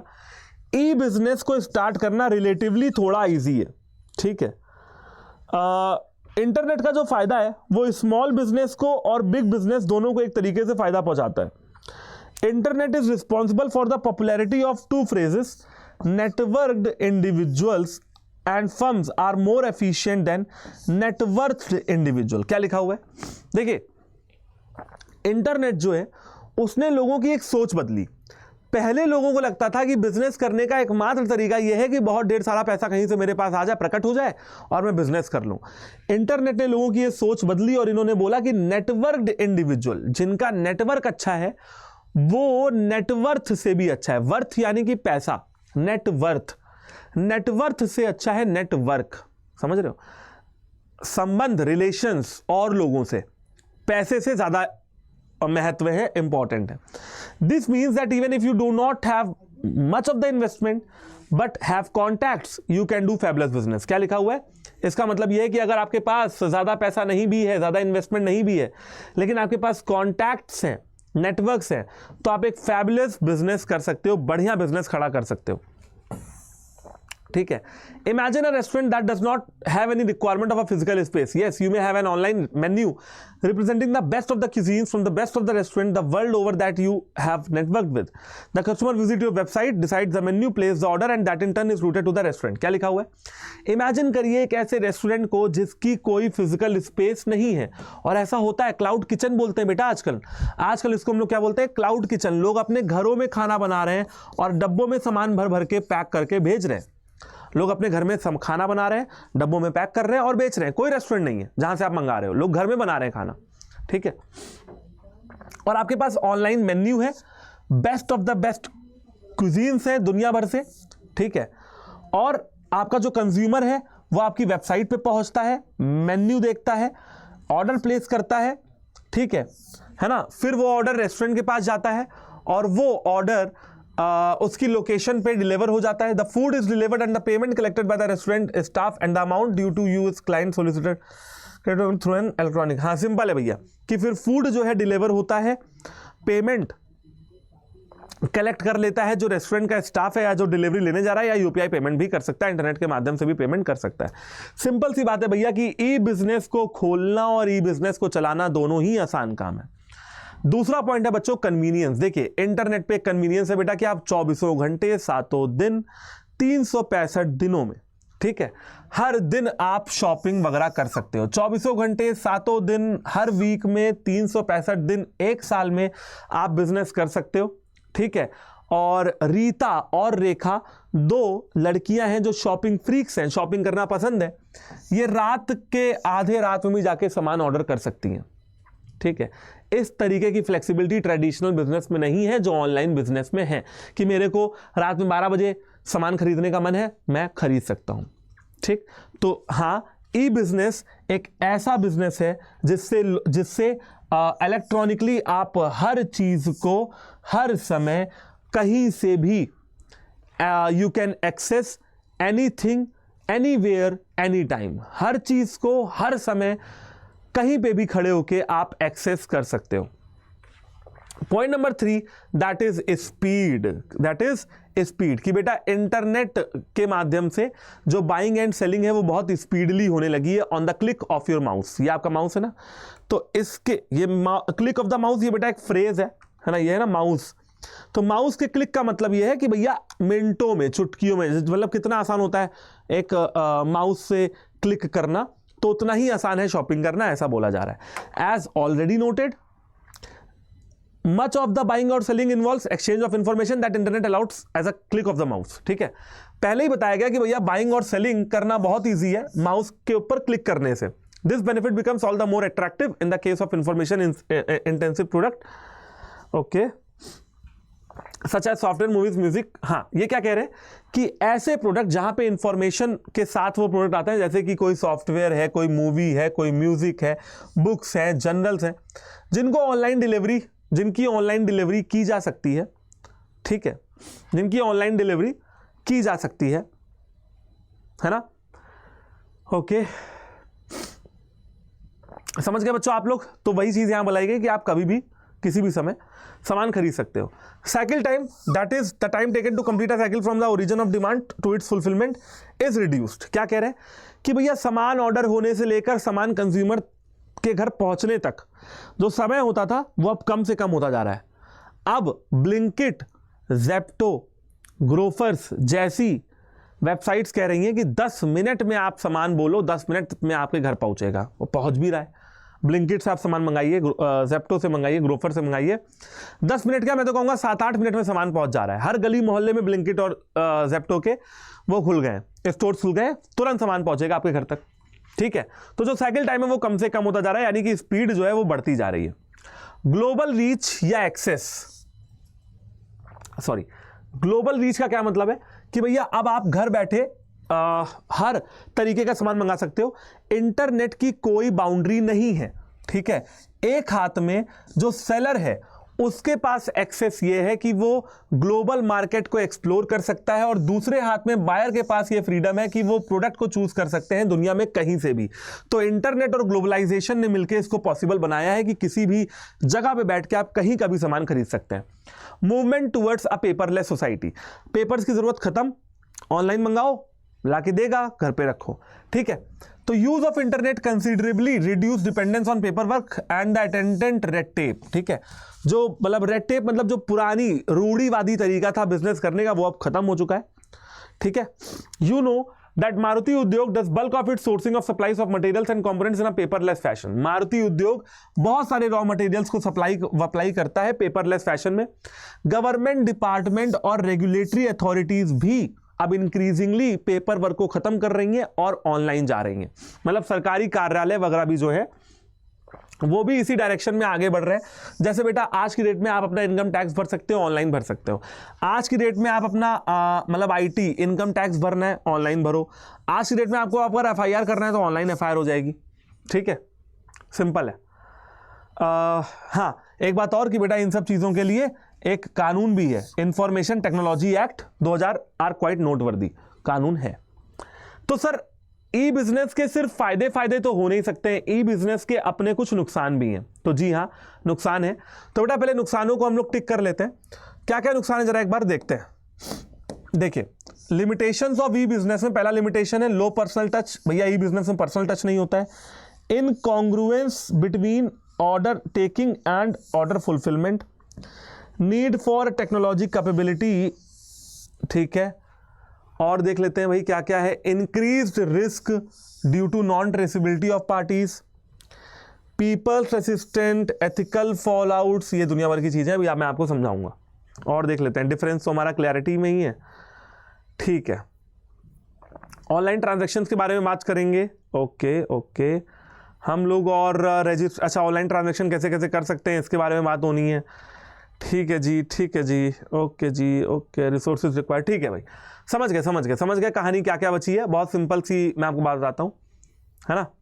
देखिए, सबसे पहले हम लोग को ये पढ़ना है बेटा, ये हो गया टेबल, थोड़ा ऊपर जाएंगे और यहाँ पे आएंगे। हाँ, लिमिटेशंस ऑफ ई बिजनेस। देखिए, हम लोगों ने ई बिजनेस के बारे में जाना, ई कॉमर्स के बारे में जाना, B2B, B2C, C2C और ये सारी चीजों के बारे में जाना। ठीक है, हम लोगों ने ई बिजनेस और ई कॉमर्स के बीच में हम लोगों ने यह भी जाना कि भाई कैसे कैसे क्या क्या डिफरेंसेस हैं। ठीक है, तो इस वन शॉट में आप लोगों को सारी चीजें मैंने पढ़ा दी हैं। ठीक है बच्चों, तो ये सारी चीजें अब हम लोग बात करेंगे। ई बिजनेस के बेनिफिट्स की बात कर ली, तो बच्चों अब हम लोग बात करेंगे ई बिजनेस के लिमिटेशंस के बारे में। ठीक है, चले फिर आगे देखें। ठीक है, आप एक मिनट रीड कर लीजिए, मैं थोड़ा सा 30 सेकंड का ब्रेक ले लेता हूं एज यूजुअल, और फिर हम लोग वन गो में सारी चीजों को फिनिश कर लेंगे। चलो भाई,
चलिए बच्चों, resuming my one shot class, ठीक है।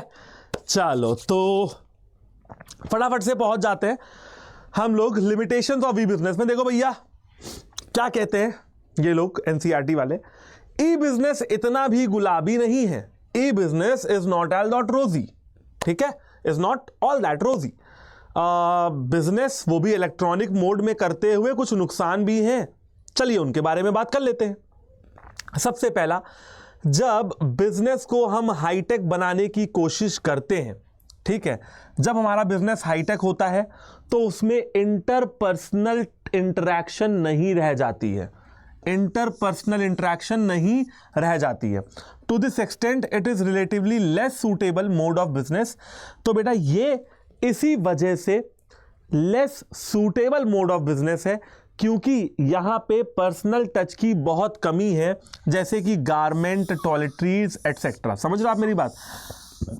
अब जैकेट है भैया, छू के कपड़ा देख पता लग जाएगा कि कपड़ा है भैया, अच्छा कपड़ा है, कॉटन वॉटन है।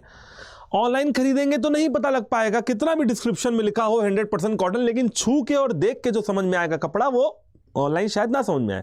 इन दैट केस क्या होगा कि भाई आप मंगाओगे, पहनोगे, पसंद नहीं आएगा, वापस करोगे, मंगाओगे, पहनोगे, पसंद नहीं आएगा, वापस करोगे। तो लो पर्सनल टच। नुकसान number 2, incongruence between order taking, giving and order fulfilment speed. अब देखिए कभी कभी ऐसा हो सकता है कि ऑर्डर दिया कुछ दिन पहले और आ रहा है बहुत दिन बाद, ठीक है, तो information can flow at the click of a mouse but the physical delivery of the product takes time. देखिए ऑर्डर करना तो माउस के क्लिक के बराबर है, लेकिन ऑर्डर पहुंचना उसमें समय लग सकता है, ठीक है। At times due to technical reasons websites take unusually long time to open. और कभी कभी ऐसा हो सकता है टेक्निकल खामियों की वजह से वेबसाइट को खोलने में बहुत टाइम लग जाए, जिससे कि हमारा जो यूजर होता है ये और ज्यादा फ्रस्ट्रेट हो जाता है। This may further frustrate the user. Need for technology capability and confidence of parties to e business. ठीक है बेटा, ठीक है। देखिए इसका क्या मतलब है, इसका यह मतलब है कि जो अगर आपको ऑनलाइन बिजनेस करना है, चाहे बेचना है चाहे खरीदना है, आपको टेक्नोलॉजी में आपको कैपेबल होना पड़ेगा। Apart from the traditional 3 hours reading, writing and arithmetic, e business requires a fairly high degree of familiarity to the parties within the world of computer. देखिए अब जैसे हमारे पापा मम्मी है ना, तो वो बचते हैं ऑनलाइन सामान खरीदने से। क्यों बचते हैं वो? क्योंकि उनको लगता है यार कौन फोन खोले, कौन घंटा भर उसमें चेक करे, डिलीवरी कोड डाले, लोकेशन डाले, यूपीआई से पेमेंट करे, फिर इंतजार करे कि कब सामान आएगा। तो वो क्या करते हैं, गए, गाड़ी उठाई, दुकान गए, सामान खरीदा, घर लाके रख दिया, दैट्स ऑल, तुरंत रियल टाइम में। ठीक है, तो भैया क्यों? क्योंकि टेक्नोलॉजी कैपेबिलिटी नहीं है लोगों में। कॉम्पिटेंस होनी चाहिए दोनों पार्टीज, बायर और सेलर की, कि वो टेक्नोलॉजी के साथ काम कर पाए, कंप्यूटर्स के वर्ल्ड से फैमिलियर रहे। ठीक है, जब हमारी सरकार ने नोटबंदी करी थी, डिमोनेटाइजेशन करी थी, तो भी ये सवाल उठा था कि भैया बहुत सारे लोगों के पास इंटरनेट नहीं है और बहुत सारे लोग इंटरनेट से पेमेंट वगैरह करना भी नहीं चाहते और करना मतलब करते भी नहीं है। और इसी को बेटा कहते हैं डिजिटल डिवाइड। डिजिटल डिवाइड का मतलब है कि हमारे इंडिया में कुछ ऐसे लोग हैं कि भैया हर चीज ऑनलाइन ही खरीद रहे हैं, पहन रहे हैं, उड़ रहे हैं, लेकिन कुछ ऐसे भी लोग हैं जो ऑनलाइन का ओ भी नहीं जानते हैं। तो डिजिटल डिवाइड इसी को कहते हैं, जहां पे familiarity and non familiarity with the digital technology.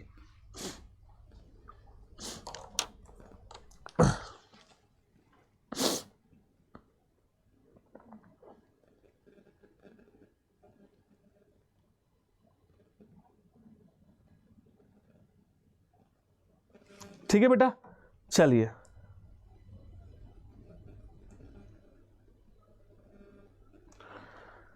आगे बढ़ते हैं और बात करते हैं increase risk due to anonymity and non traceability of the parties. देखिए यहां पे क्या कहा जा रहा है, यहां पे ये कहा जा रहा है कि इंटरनेट ट्रांजैक्शंस अगर between cyber personalities as such it becomes difficult to establish the identity of the parties. मान लेते हैं कि खुदा ना खास्ता किसी के साथ इंटरनेट का इस्तेमाल करते करते या ई बिजनेस करते करते किसी के साथ किसी भी तरीके का कोई फ्रॉड होता है, तो आप पार्टीज को ट्रेस नहीं कर सकते हो बेटा। दुकान से सामान खरीदा, रसीद लेके आए, दुकान सामान खराब निकला तो तुरंत दुकान वाले के सामने जाके सामान रख सकते हो कि भैया तेरा सामान तो खराब है। लेकिन ऑनलाइन में क्योंकि पार्टीज की ट्रेसिबिलिटी नहीं है तो रिस्क के चांसेस बढ़ जाते हैं। इंटरनेट ट्रांजैक्शन जो कि हो रहे हैं, है ना, वो साइबर पर्सनैलिटीज, आप इंटरनेट, मैं इंटरनेट, हम दोनों इंटरनेट पे हैं, ठीक है। इससे पार्टीज की आइडेंटिटी एक्सप्लोर नहीं हो पाती है। Moreover one does not know even the location from where the parties may be operating. और तो और मुझे यह भी नहीं पता कि जहां से मैं खाना मंगा रहा हूं वो बन कहां रहा है, वो है कहां पे उसकी लोकेशन। तो यह भी दिक्कत है कि लोग एक दूसरे की लोकेशन भी नहीं जानते हैं, इसीलिए यह रिस्की है, ठीक है। E business is riskier also in the sense that there are additional hazards of impersonation. Someone else may transact in your name. भैया जो ई बिजनेस है वो रिस्की है क्योंकि इसके अपने हजार्ड हैं, कोई और आपके नाम पे ट्रांजैक्शन कर सकता है और वो भी एक बहुत दिक्कत की बात है। कॉन्फिडेंशियल इंफॉर्मेशन लीक हो सकती है, जैसे डेबिट कार्ड या क्रेडिट कार्ड की डिटेल आपकी चोरी हो सकती है। आप लोग तो जानते हो बेटा वायरस बहुत सारे बचपन में कंप्यूटर में पढ़ा भी होगा। वायरस का मतलब वाइटल इंफॉर्मेशन अंडर सीज, है ना। तो वायरस है, हैकिंग है, ये सारी चीजों के बारे में आपने सुना होगा जिसमें सिक्योरिटी और सेफ्टी इश्यूज हैं। पीपल रेजिस्टेंस, देखो बेटा अब कुछ लोग ऐसे हैं भैया जो नहीं करना चाहते, बस नहीं करना चाहते, वो ऑनलाइन फील्ड में नहीं जाना चाहते। The process of adjustment of new technology, कुछ लोग नई टेक्नोलॉजी में अपने आप को एडजस्ट नहीं करना चाहते हैं। बेटा कुछ लोग आज भी हैं जो इतना बड़ा वाला फोन चला रहे हैं जिससे या तो टेक्स्ट मैसेज हो सकते हैं या तो कॉल हो सकती है। And new way of doing things cause stress and a sense of insecurity, ठीक है। या नए तरीके भी निकल सकते हैं, नए तरीके भी जो है निकल सकते हैं जो वो उन पे भी काम नहीं करना चाहते हैं क्योंकि उनके लिए कुछ नया सीखना एक स्ट्रेस देता है। जैसे हमारे पापा मम्मी हैं तो उनको कोई चीज़ सिखाओ, वो कहते हैं यार नहीं जानना, हाथ जुड़वाओ, ठीक है, हम जैसे हैं वैसे ही खुश हैं, हम नहीं सीखना चाहते क्योंकि वो ना सीख नहीं पा रहे तो उनको दिक्कत हो रही है कि भाई, है ना, नई चीज़ें आ रही हैं चलाना, तो वो वाली दिक्कत वाली बात है। Ethical fallout. So you are planning to quit? You may as well quit right now, said the HR manager, showing her a copy of the email that she had written to her friend. Sabina was both shocked and stunned as to how her boss got through her email account. Nowadays, companies can use electronic eye to keep a track of the computer files you use. ठीक है, नहीं समझे? मैं समझाता हूँ, इतनी जल्दी पढ़ गया मैं कि आपको शायद समझ में ना आया हो। देखिए मैं आपको बताता हूँ ethical fallout का क्या मतलब होता है। देखिए हुआ क्या कि दो दोस्त हैं, एक का नाम है सबीना और एक का नाम है सबीना और अच्छा सबीना, एक ही का नाम है, एक का नाम है सबीना। सबीना ने अपने सिस्टम में एक टेक्स्ट कॉपी करके रखा हुआ है जिसमें उनका रिजाइन है कि वो रिजाइन देने वाली है। वो टेक्स्ट उन्होंने उनकी अपनी दोस्त को भेजा था, गलती से कंपनी के एचआर मैनेजर के पास वो टेक्स्ट पहुंच गया और एचआर मैनेजर ने कहा oh you are planning to quit, oh तुम छोड़ना चाहती हो, जाओ अभी यहां से निकलो। एचआर मैनेजर ने उस ईमेल की कॉपी दिखाई जो सबीना ने अपनी फ्रेंड को लिखी थी, ठीक है, क्योंकि सबीना को पता लगा कि इलेक्ट्रॉनिक आई यानी कि नजर रखी जा रही है, ठीक है, नजर रखी जा रही है to keep track of the computer files you use, your email account, the website you visit etcetera. Is it ethical? क्या ये एथिकल है? ठीक है, चलिए ये होते बेटा एथिकल फॉलआउट। पढ़ लिया ट्रेडिशनल और e business, limitations of e business done, है ना, ट्रेडिशनल ई बिजनेस डन। तो अब क्या पढ़ेंगे भाई? अब आगे बढ़ेंगे और ऑनलाइन ट्रांजैक्शंस के बारे में जानेंगे, ठीक है, जिसमें सबसे पहला जो है वो क्या है, ओके थोड़ा और ऊपर आएंगे, हाँ ये देखिए यहां से समझते हैं। So you are ready with the shopping list, or would you like to rely upon your instinct as take a tour of the shopping mall? Let us follow Rita and Rekha browsing indiatimes.com. तो क्या आप तैयार हैं shopping online करने के लिए या mall जाके शॉपिंग करेंगे? तो चलिए रीता और रेखा की बात करते हैं जो कि indiatimes.com पे शॉपिंग करने जा रही हैं। ठीक है, तो सबसे पहले अगर आपको ऑनलाइन शॉपिंग करनी है तो क्या करना पड़ेगा? रजिस्ट्रेशन करना पड़ेगा। ठीक है, उसके बाद आपको ऑर्डर प्लेस करना पड़ेगा। तो अभी दो चीजों के बारे में पढ़ते हैं। सबसे पहले रजिस्ट्रेशन। देखिए, ऑनलाइन शॉपिंग करने से पहले आपको अपने आप को रजिस्टर करवाना पड़ेगा ऑनलाइन वेंडर के पास में एक रजिस्ट्रेशन फॉर्म भर के। रजिस्ट्रेशन का मतलब है कि आपके पास एक अकाउंट होना चाहिए ऑनलाइन वेंडर के पास, और आपके पास अलग अलग फील्ड्स होनी चाहिए, जैसे पासवर्ड वगैरह होने चाहिए। ठीक है, तो आपने नाम भरा, नंबर, आपका जो नाम है वो भरा, आपने नंबर भरा। ठीक है, आपने मेल आईडी, नंबर यानी कि मोबाइल नंबर, ठीक है, मेल आईडी डाली, पासवर्ड क्रिएट किया और आपने क्या कर दिया, फिर आपने वहां पे जाके रजिस्ट्रेशन कर लिया। ठीक है, among various details that need to be filled is in a password डालना है, और फिर आपका जो अकाउंट है, जो शॉपिंग कार्ट है, वो पासवर्ड प्रोटेक्टेड हो जाएगा, कोई और उसको यूज नहीं कर पाएगा। अगर आपको उस वेबसाइट पे जाना है तो अपना यूजर नेम और पासवर्ड डालना है। इसे कहते हैं रजिस्ट्रेशन। रजिस्ट्रेशन करने के बाद आप बहुत सारे आइटम्स को सर्च कर सकते हो, है ना, पिक कर सकते हो और शॉपिंग कार्ट में डाल सकते हो। शॉपिंग कार्ट एक तरीके का ऑनलाइन रिकॉर्ड है कि क्या आपने उठाया था और क्या आप खरीदना चाहते हो। ठीक है, उसके बाद आप क्या कर सकते हो, जब आपको पता है कि आपको क्या खरीदना है, after being sure what you want to buy, you can check out and choose your payment option. जब आपने ये चेक कर लिया तो आप चेकआउट कर लो और अपने पेमेंट ऑप्शंस को चूज कर लो। ठीक है, पेमेंट ऑप्शंस को चूज करने के बाद पेमेंट मैकेनिज्म। अब पेमेंट ऑप्शन जब आपने चूज किया तो आपको पेमेंट करनी होगी। देखिए, आप सबने ऑनलाइन कुछ ना कुछ बेटा कभी ना कभी तो खरीदा ही होगा। आप कभी भी किसी भी वेबसाइट को उठा के देखिए, पहले आपका नंबर मांगेगा, मेल आईडी मांगेगा, ये वो हेन तेन, एड्रेस वेड्रेस सब मांगेगा, पिन कोड इन कोड के साथ। फिर आपको अपना सामान जो है वो खरीदना है, वो आपको मतलब पसंद कर लेना है, शॉपिंग कार्ट में ऐड कर लेना और फिर अपना पेमेंट करना है। पेमेंट करने के लिए अलग अलग ऑप्शन है, जैसे कि सबसे पहला आता है कैश ऑन डिलीवरी, जो कि अब लगभग खत्म हो चुका है। ठीक है, सिंपल है। कैश ऑन डिलीवरी का मतलब है सामान जब घर आ जाए, डिलीवरी जब होगी तब पैसा दूंगा। ठीक है, ये चीज नाम से ही क्लियर है कि payment for the goods order online may be made in the cash at the time of physical delivery of goods, कि भैया मुझे जब डिलीवरी मिलेगी तो मैं पेमेंट दूंगा। Cheque, alternatively the online vendor may arrange for the pickup of the cheque from the customers and upon realisation the delivery of goods may be made. अब cheque का क्या मतलब है? चेक का सिंपल सा सीन ये है कि बेटा आपको चेक काट के देना है सामने वाले को, ठीक है, और वो जाएगा फिर अपने बैंक में लगाएगा। ठीक है, अच्छा, डिलीवरी कब होगी? चेक मिलने से पहले या चेक मिलने के बाद? देखिए, डिलीवरी तब होगी जब चेक दे देंगे, उसके अकाउंट में जो सामान बेच रहा है उसके अकाउंट में पैसा आ जाएगा, तब वो हमको डिलीवरी देगा।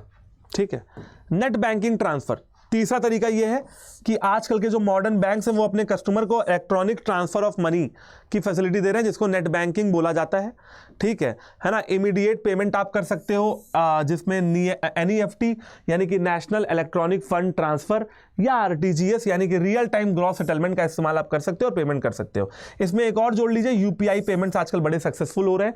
UPI जानते हो ना, स्कैन करके QR कोड। ठीक, क्रेडिट और डेबिट कार्ड्स का इस्तेमाल आप कर सकते हो, जिसको हम लोग पॉपुलरली प्लास्टिक मनी बोलते हैं। इनको आप वाइडली यूज करते हो ऑनलाइन ट्रांजैक्शंस के लिए। In fact 95% of transactions which are performed online वो क्रेडिट कार्ड यूज करके हो रहे हैं। ठीक है, मतलब बहुत सारे लोग क्रेडिट कार्ड वगैरह का इस्तेमाल कर रहे हैं। क्रेडिट कार्ड लोगों को अलाउ करता है कि बैंक में पैसे ना भी हो तो भी सामान खरीद लो, शॉपिंग कर लो। तो credit card allows its holder to make purchase on credit. ठीक है, उसके बाद जो अमाउंट आप सामान खरीदते हो वो आपको अगले महीने से पहले पहले देना पड़ता है। ठीक है, आगे देखते हैं। ठीक है भाई, तो अगर आपको क्रेडिट कार्ड पे सामान खरीदना है तो आपको सिंपली क्या करना है, पेमेंट ऑप्शन में डेबिट क्रेडिट कार्ड पे जाना है, क्रेडिट कार्ड पे क्लिक करना है, क्रेडिट कार्ड नंबर डालना है, CVV नंबर डालना है, सिक्योरिटी कोड वो आए तो वो डालना है, OTP वगैरह जिसको आप लोग बोलते हो, और फिर आपकी पेमेंट हो जाएगी। डन है मामला। ठीक है, ये सब हो गया।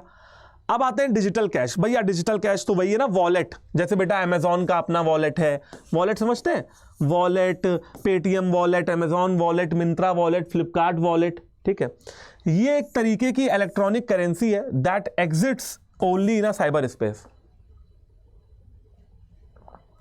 ठीक है, ये एक तरीके की क्या है, करेंसी है जो कि साइबर स्पेस में ही है।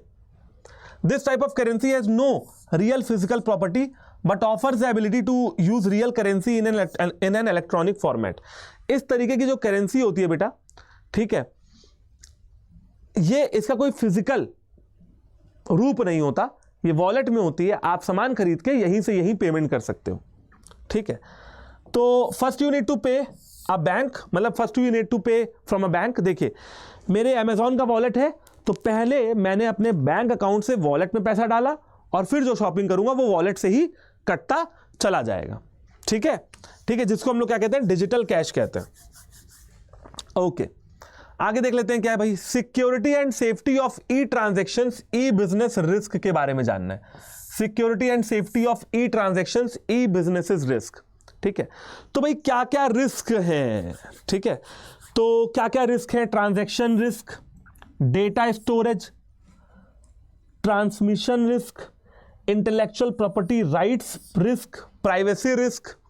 और रिस्क का मतलब क्या होता है भैया, रिस्क का मतलब है probability of any mishappening that can result into financial, reputational और psychological losses to the parties involved in a transaction। क्या बात हो रही है कि रिस्क एक तरीके की संभावना होती है कुछ गलत हो जाने की, जिससे कंपनी को फाइनेंशियल या बंदे को, कस्टमर को फाइनेंशियल, रेप्यूटेशनल, साइकोलॉजिकल लॉसेस हो सकते हैं। दोबारा रिपीट करता हूं, रिस्क एक तरीके की संभावना है किसी भी दुर्घटना की, जो किसको हो सकती है, कस्टमर या कंपनी को फाइनेंशियली, रेप्यूटेशनली और साइकोलॉजिकली। ठीक है, जिसमें सबसे पहला आता है ट्रांजैक्शन रिस्क। अब देखिएगा ट्रांजैक्शन रिस्क क्या होता है, online transactions are vulnerable to the following types of risk. Online जो ट्रांजैक्शन है बेटा, उनमें बहुत सारे रिस्क हैं। क्या क्या है देखते हैं। सबसे पहला है, अगर सेलर ने डिनाई कर दिया कस्टमर को कि कस्टमर ने कभी सामान प्लेस भी किया था, तो ये इस रिस्क को कहते हैं default on order taking and giving. जैसे मान लीजिए आपने मुझे ऑर्डर दिया, मैंने मना कर दिया कि इन्होंने तो दिया ही नहीं था ऑर्डर, इसे कहते हैं default on order taking and giving. The intended delivery does not take place, goods are delivered at wrong address. हाँ, डिलीवरी गलत एड्रेस पे हो जाए, जो सामान चाहिए था वो ना मिले। ठीक है, इसे कहते हैं डिफॉल्ट ऑन डिलीवरी, डिलीवरी के टाइम पे गलतियां, इसे कहते हैं डिफॉल्ट ऑन डिलीवरी। तीसरा देखिए, seller does not get the payment for the goods. और सेलर यानी कि मैं हूं, तो मैंने आपको सामान तो बेच दिया, आपने मुझे पैसा नहीं दिया, तो सेलर को अगर पैसा नहीं मिला है, सेलर को अगर पैसा नहीं मिला है, ठीक है, जबकि कस्टमर क्या बोल रहा है कि मैंने तो पैसा दे दिया, इसे कहते हैं डिफॉल्ट ऑन पेमेंट। तीन तरीके के रिस्क बताए गए। रिस्क नंबर 1, सेलर ने मना कर दिया कि भैया सामान तो ऑर्डर ही नहीं हुआ है, कस्टमर पैसा दे चुका है। Risk on default on order taking and giving. Delivery जो होनी थी वो दूसरे गुड की हो गई है, गलत एड्रेस पे हो गई है, इसे कहते हैं डिफॉल्ट ऑन डिलीवरी। और तीसरा रिस्क क्या है, डिफॉल्ट ऑन पेमेंट, बायर ने सेलर को पेमेंट ही नहीं करी। ठीक है, चलिए आगे देखते हैं, data storage and transmission risk. अब तीसरा रिस्क यह है कि आपका जो डाटा है वो खो सकता है। कैसे खो सकता है, कि आपका जो डाटा है वो गलत हाथों में जा सकता है। जो डाटा स्टोर्ड है नेटवर्क्स में वो बहुत सारे रिस्क से जुड़ा हुआ है। जैसे वाइटल इंफॉर्मेशन में भी स्टोलन और modified to pursue some selfish motive. जैसे कि आप ये समझ लीजिए कि ज़रूरी इंफॉर्मेशन, कोई कॉन्फिडेंशियल इंफॉर्मेशन किसी के हाथ में लग जाए जो उसको सेल्फिश मोटिव के लिए, जैसे मान लीजिए मेरे हाथ में कोई किसी की जानकारी लग गई, मैं सेल्फिश हूं, मैंने उसका गलत इस्तेमाल कर लिया। या कई बार लोग फन के लिए, मजे के लिए इंफॉर्मेशन इधर उधर करते हैं, है ना। आपके कंप्यूटर में वायरस आ जाए, हैकिंग आ जाए, तो वायरस का क्या मतलब होता है, वाइटल इंफॉर्मेशन अंडर सीज, कि भैया आपकी कोई महत्वपूर्ण जानकारी है वो खतरे में। ठीक है, तो वायरस हो सकते हैं, है ना। अब वायरस क्या बताया गया कि लेवल 1 वायरस, जहां पे आपका कंप्यूटर काम करने में दिक्कत करेगा। ठीक है, लेवल 2 वायरस, जहां पे डाटा को दिक्कत पहुंचाई जाएगी। लेवल 3 वायरस की पूरा सिस्टम ही खराब हो जाएगा। कुछ इस तरीके से वायरस भी हैं बेटा। ठीक है, ओके, अच्छा, एक वर्ड यहां पे आ रहा है cryptography. Cryptography it refers to, ये देखिए, to the art of protecting information by transforming it encrypting into an unreadable format called ciphertext. Only those who possess a secret key can decipher or decrypt the message into plain text. देखिए मैं क्या कह रहा हूं यहां पे, समझाता हूं। देखिए एक वर्ड है बेटा क्रिप्टोग्राफी, ठीक है, क्या वर्ड है सर? वर्ड है छोटा सा प्यारा सा, क्रिप्टोग्राफी।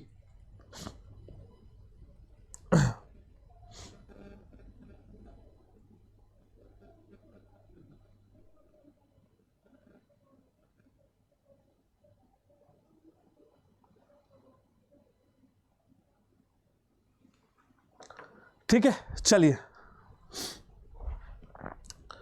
क्रिप्टोग्राफी की बात करते हैं। क्रिप्टोग्राफी क्या होता है? देखिए, ये एक ऐसी प्रोसेस है जहां पे आप इंफॉर्मेशन को प्रोटेक्ट करते हैं। It refers to the art of protecting information by transforming it. ठीक है, क्रिप्टोग्राफी मतलब कि कोई जानकारी है जो मैंने प्रोटेक्ट कर ली है, कैसे?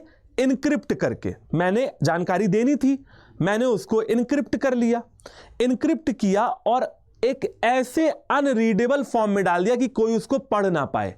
पढ़ कौन पाएगा?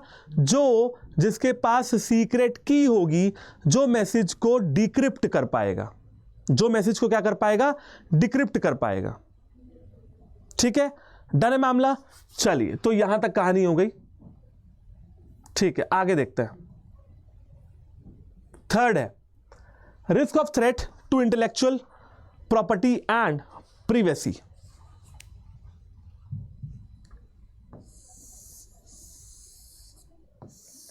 ठीक है बेटा, अब देखिए, इंटेलेक्चुअल प्रॉपर्टी यानी कि ऐसी प्रॉपर्टी जो सिर्फ मेरी है, जो मेरा प्राइवेट डोमेन है, जैसे कि मेरा पेटेंट, ट्रेडमार्क या कॉपीराइट। तो कभी कभी होता नहीं बेटा कि पिक्चरें पायरेटेड बेच दी जाती हैं। अब इंटरनेट क्योंकि एक ओपन स्पेस है, अगर कोई जानकारी इंटरनेट पे एक बार पहुंच गई तो वो प्राइवेट डोमेन से निकल के पब्लिक डोमेन में चली जाएगी, और ऐसी चीज जिस पे सिर्फ मेरा अधिकार है वो कॉपी हो सकती है। Internet is an open space. Once the information is available over the internet, it moves out of the private domain. It then becomes difficult to protect it from being copied, और इसमें दिक्कत हो जाती है कि कॉपी करने में। Data furnished in the course of online transaction may be supplied to others who may start dumping a host of advertisement and promotional literature into email box. क्या है? सिंपल सी बात है बेटा कि अगर मेरे किसी भी डाटा को कॉपी किया जा रहा है, मेरे इंटेलेक्चुअल प्राइवेट डाटा को कॉपी किया जा रहा है, तो फिर वहां पे प्रॉब्लम है। ठीक है, और डाटा जो फर्निश हो रहा है ऑनलाइन ट्रांजैक्शन में भी supply to others who may start dumping a host of advertisement and promotional literature into your mail. तो सिंपल है बेटा कि अगर एक बार वो कॉपी होना शुरू हो गया तो वो कॉपी ही होता रहेगा। तो ये हो गया बेटा वो रिस्क जो आपको ऑनलाइन ट्रांजैक्शंस में देखने के लिए मिल जाते थे।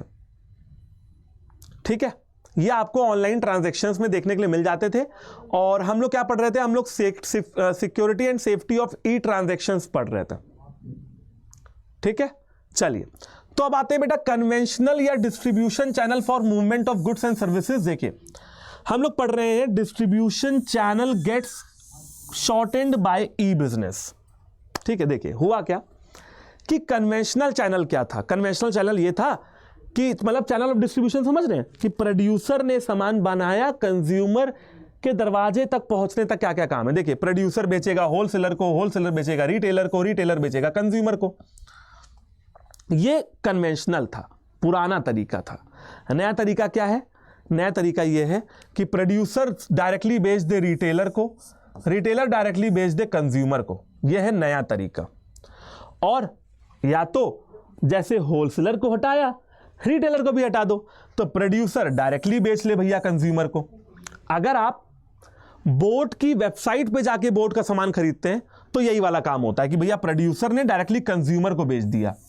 अगर आप अमेजॉन पे जाके बोट का सामान खरीदते हैं तो वो ये वाला मेथड है जहां पे होलसेलर कट गया लेकिन रिटेलर जिंदा है। ठीक है बच्चों, एक टॉपिक और था जो मेरी नजर में था, जो मैं सोच रहा था कि आपको पढ़ा दूं, जो कि डब्बे वाला टॉपिक है। तो वो भी आपके लिए कहीं ना कहीं इंपॉर्टेंट है, एक बार देख लेते हैं अगर इंपॉर्टेंट होगा तो। हाँ, ये है सम ई बिजनेस एप्लीकेशन। ओह हाँ, ये है ई बिजनेस एप्लीकेशन। बेटा ये कहीं ना कहीं काम में आ सकता है आपके डब्बे वाले टॉपिक से। ठीक है, ओके चलिए, कुछ और ई बिजनेस एप्लीकेशन है जो एक एक दो दो नंबर में, तीन तीन नंबर में पूछे जा सकते हैं। तो सबसे पहला आता है ई प्रोक्योरमेंट, दूसरा आता है ई बिडिंग, तीसरा है ई कम्युनिकेशन, चौथा है ई डिलीवरी, पांचवा है ई ट्रेडिंग। ठीक है,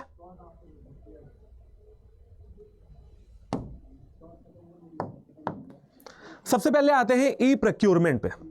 okay, it involves internet based sale transaction between business firms including both reverse auction that facilitate online trade between a single business purchaser and many sellers and digital marketplace that facilitate online trading between multiple buyers and sellers. क्या कह रहे हैं? E procurement यानी कि कोई ऐसी auction cell समझ रहे हो? ऑक्शन जहां पे हम सामान की नीलामी करते हैं, तो यहां पे हर तरीके का सेल और परचेज ट्रांजैक्शन है, ऑक्शन, रिवर्स ऑक्शन, दुनिया भर का। जैसे कि भैया खरीदने वाला एक है, बेचने वाले कई एक हैं, तो जो बेस्ट सबसे कम रेट पे सामान देगा, खरीदने वाला वो खरीद लेगा। ठीक है, और single business purchaser and many sellers and digital marketplaces that facilitate online trading between multiple buyers and sellers। और ये भी हो सकता है कि बहुत सारे बायर्स और बहुत सारे सेलर्स के बीच में भी ट्रेडिंग हो जाए। ठीक, दूसरे पे आते हैं ई बिडिंग या ई ऑक्शन। ठीक है बेटा, ये तो हो गया ई प्रोक्योरमेंट की भैया सामान ऑनलाइन खरीदा, ऑनलाइन ही डिलीवर हो गया। अब आते हैं ई बिडिंग या e auction. Most shopping sites have quote your price whereby you can bid for the goods and services। बहुत सारी शॉपिंग वेबसाइट्स है ना बेटा, वो कहती है कि जो गुड है उसमें तुम अपना प्राइस बताओ, तुम कितने में खरीदोगे। समझ रहे हो? जैसे एयरलाइन टिकट्स है ना, इसमें आप क्या कर सकते हो, आप ऑनलाइन कोटेशन दे सकते हो कि भैया मेरे को ये टिकट 4000 में चाहिए, अगर तुमको पड़ता पड़े तो दे दो। इसे कहते हैं online auction. E communication, right from email, it includes publication of online catalogs displaying image of goods, advertisement through banners, pop-ups, opinion polls and customer surveys। क्या कह रहे हैं? आप कम्युनिकेशन भी कर सकते हो। आपने देखा है फेसबुक चला रहे अचानक से कपड़े का ऐड आ गया मिंत्रा का, इंस्टाग्राम चला रहे अचानक से कपड़े का ऐड आ गया, यूट्यूब चला रहे अचानक से ऐड चलने लगा, फिर स्किप ऐड का वेट करते हैं 5 सेकंड हो जाए जल्दी से। तो बेटा वो होता है ई कम्युनिकेशन। अब मेल से लेकर, ठीक है, मेल पे या ऑनलाइन कैटलॉग पे या इमेज गुड्स या गुड्स की इमेज डिस्प्ले करने पे, एडवर्टीजमेंट थ्रू बैनर्स के द्वारा एडवर्टीजमेंट करने कर सकते हो, पॉपअप मैसेजेस जो अचानक से खुल जाते हैं मेल वगैरह पे एडवर्टीजमेंट के।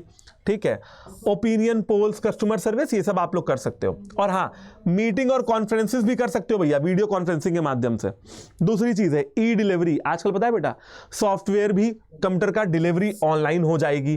फोटोग्राफ चाहिए ऑनलाइन मिल जाएगी, बुक चाहिए ऑनलाइन मिल जाएगी, जर्नल पढ़ना है ऑनलाइन मिल जाएगा, मल्टीमीडिया कंटेंट है, नेटफ्लिक्स है, हॉटस्टार है, पिक्चर देखनी है ऑनलाइन देख लो, गूगल की स्टोरेज लेनी है ऑनलाइन ले लो।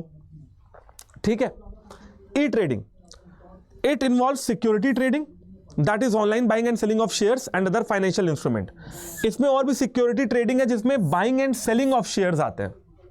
For example sharekhan.com is India largest online trading firm. आप सुनिए, ई ट्रेडिंग समझते हैं? ई ट्रेडिंग, अरे शेयर्स, डिबेंचर्स खरीदना बेचना, शेयर बाजार वगैरह, तो वो सारी चीजें भी यहां पे आती हैं। जैसे आप ऑनलाइन शेयर्स या डिबेंचर्स खरीद सकते हो, बेच सकते हो, इन्वेस्टमेंट कर सकते हो। sharekhan.com इंडिया का लार्जेस्ट ट्रेडिंग फर्म है। तो बच्चा पार्टी, ये हो गया आपका प्यारा सा 5वां चैप्टर, जहां पे मैंने आपको सब कुछ पढ़ा दिया, कुछ भी अभी आज की डेट में बचा नहीं है। ठीक है, तो ये सारे क्वेश्चंस हैं जो आप अपने एंड पे प्रैक्टिस कर सकते हो। And this is my one shot. और हाँ, समरी पढ़ लो, ये आपका होमवर्क है, समरी इज योर होमवर्क। ठीक है, साथ ही साथ की टर्म्स वगैरह हैं, तो ये आप एक बार रिवाइज कर सकते हो, जो चीजें मैंने आपको पढ़ाई हैं वो आप एक बार देख सकते हो।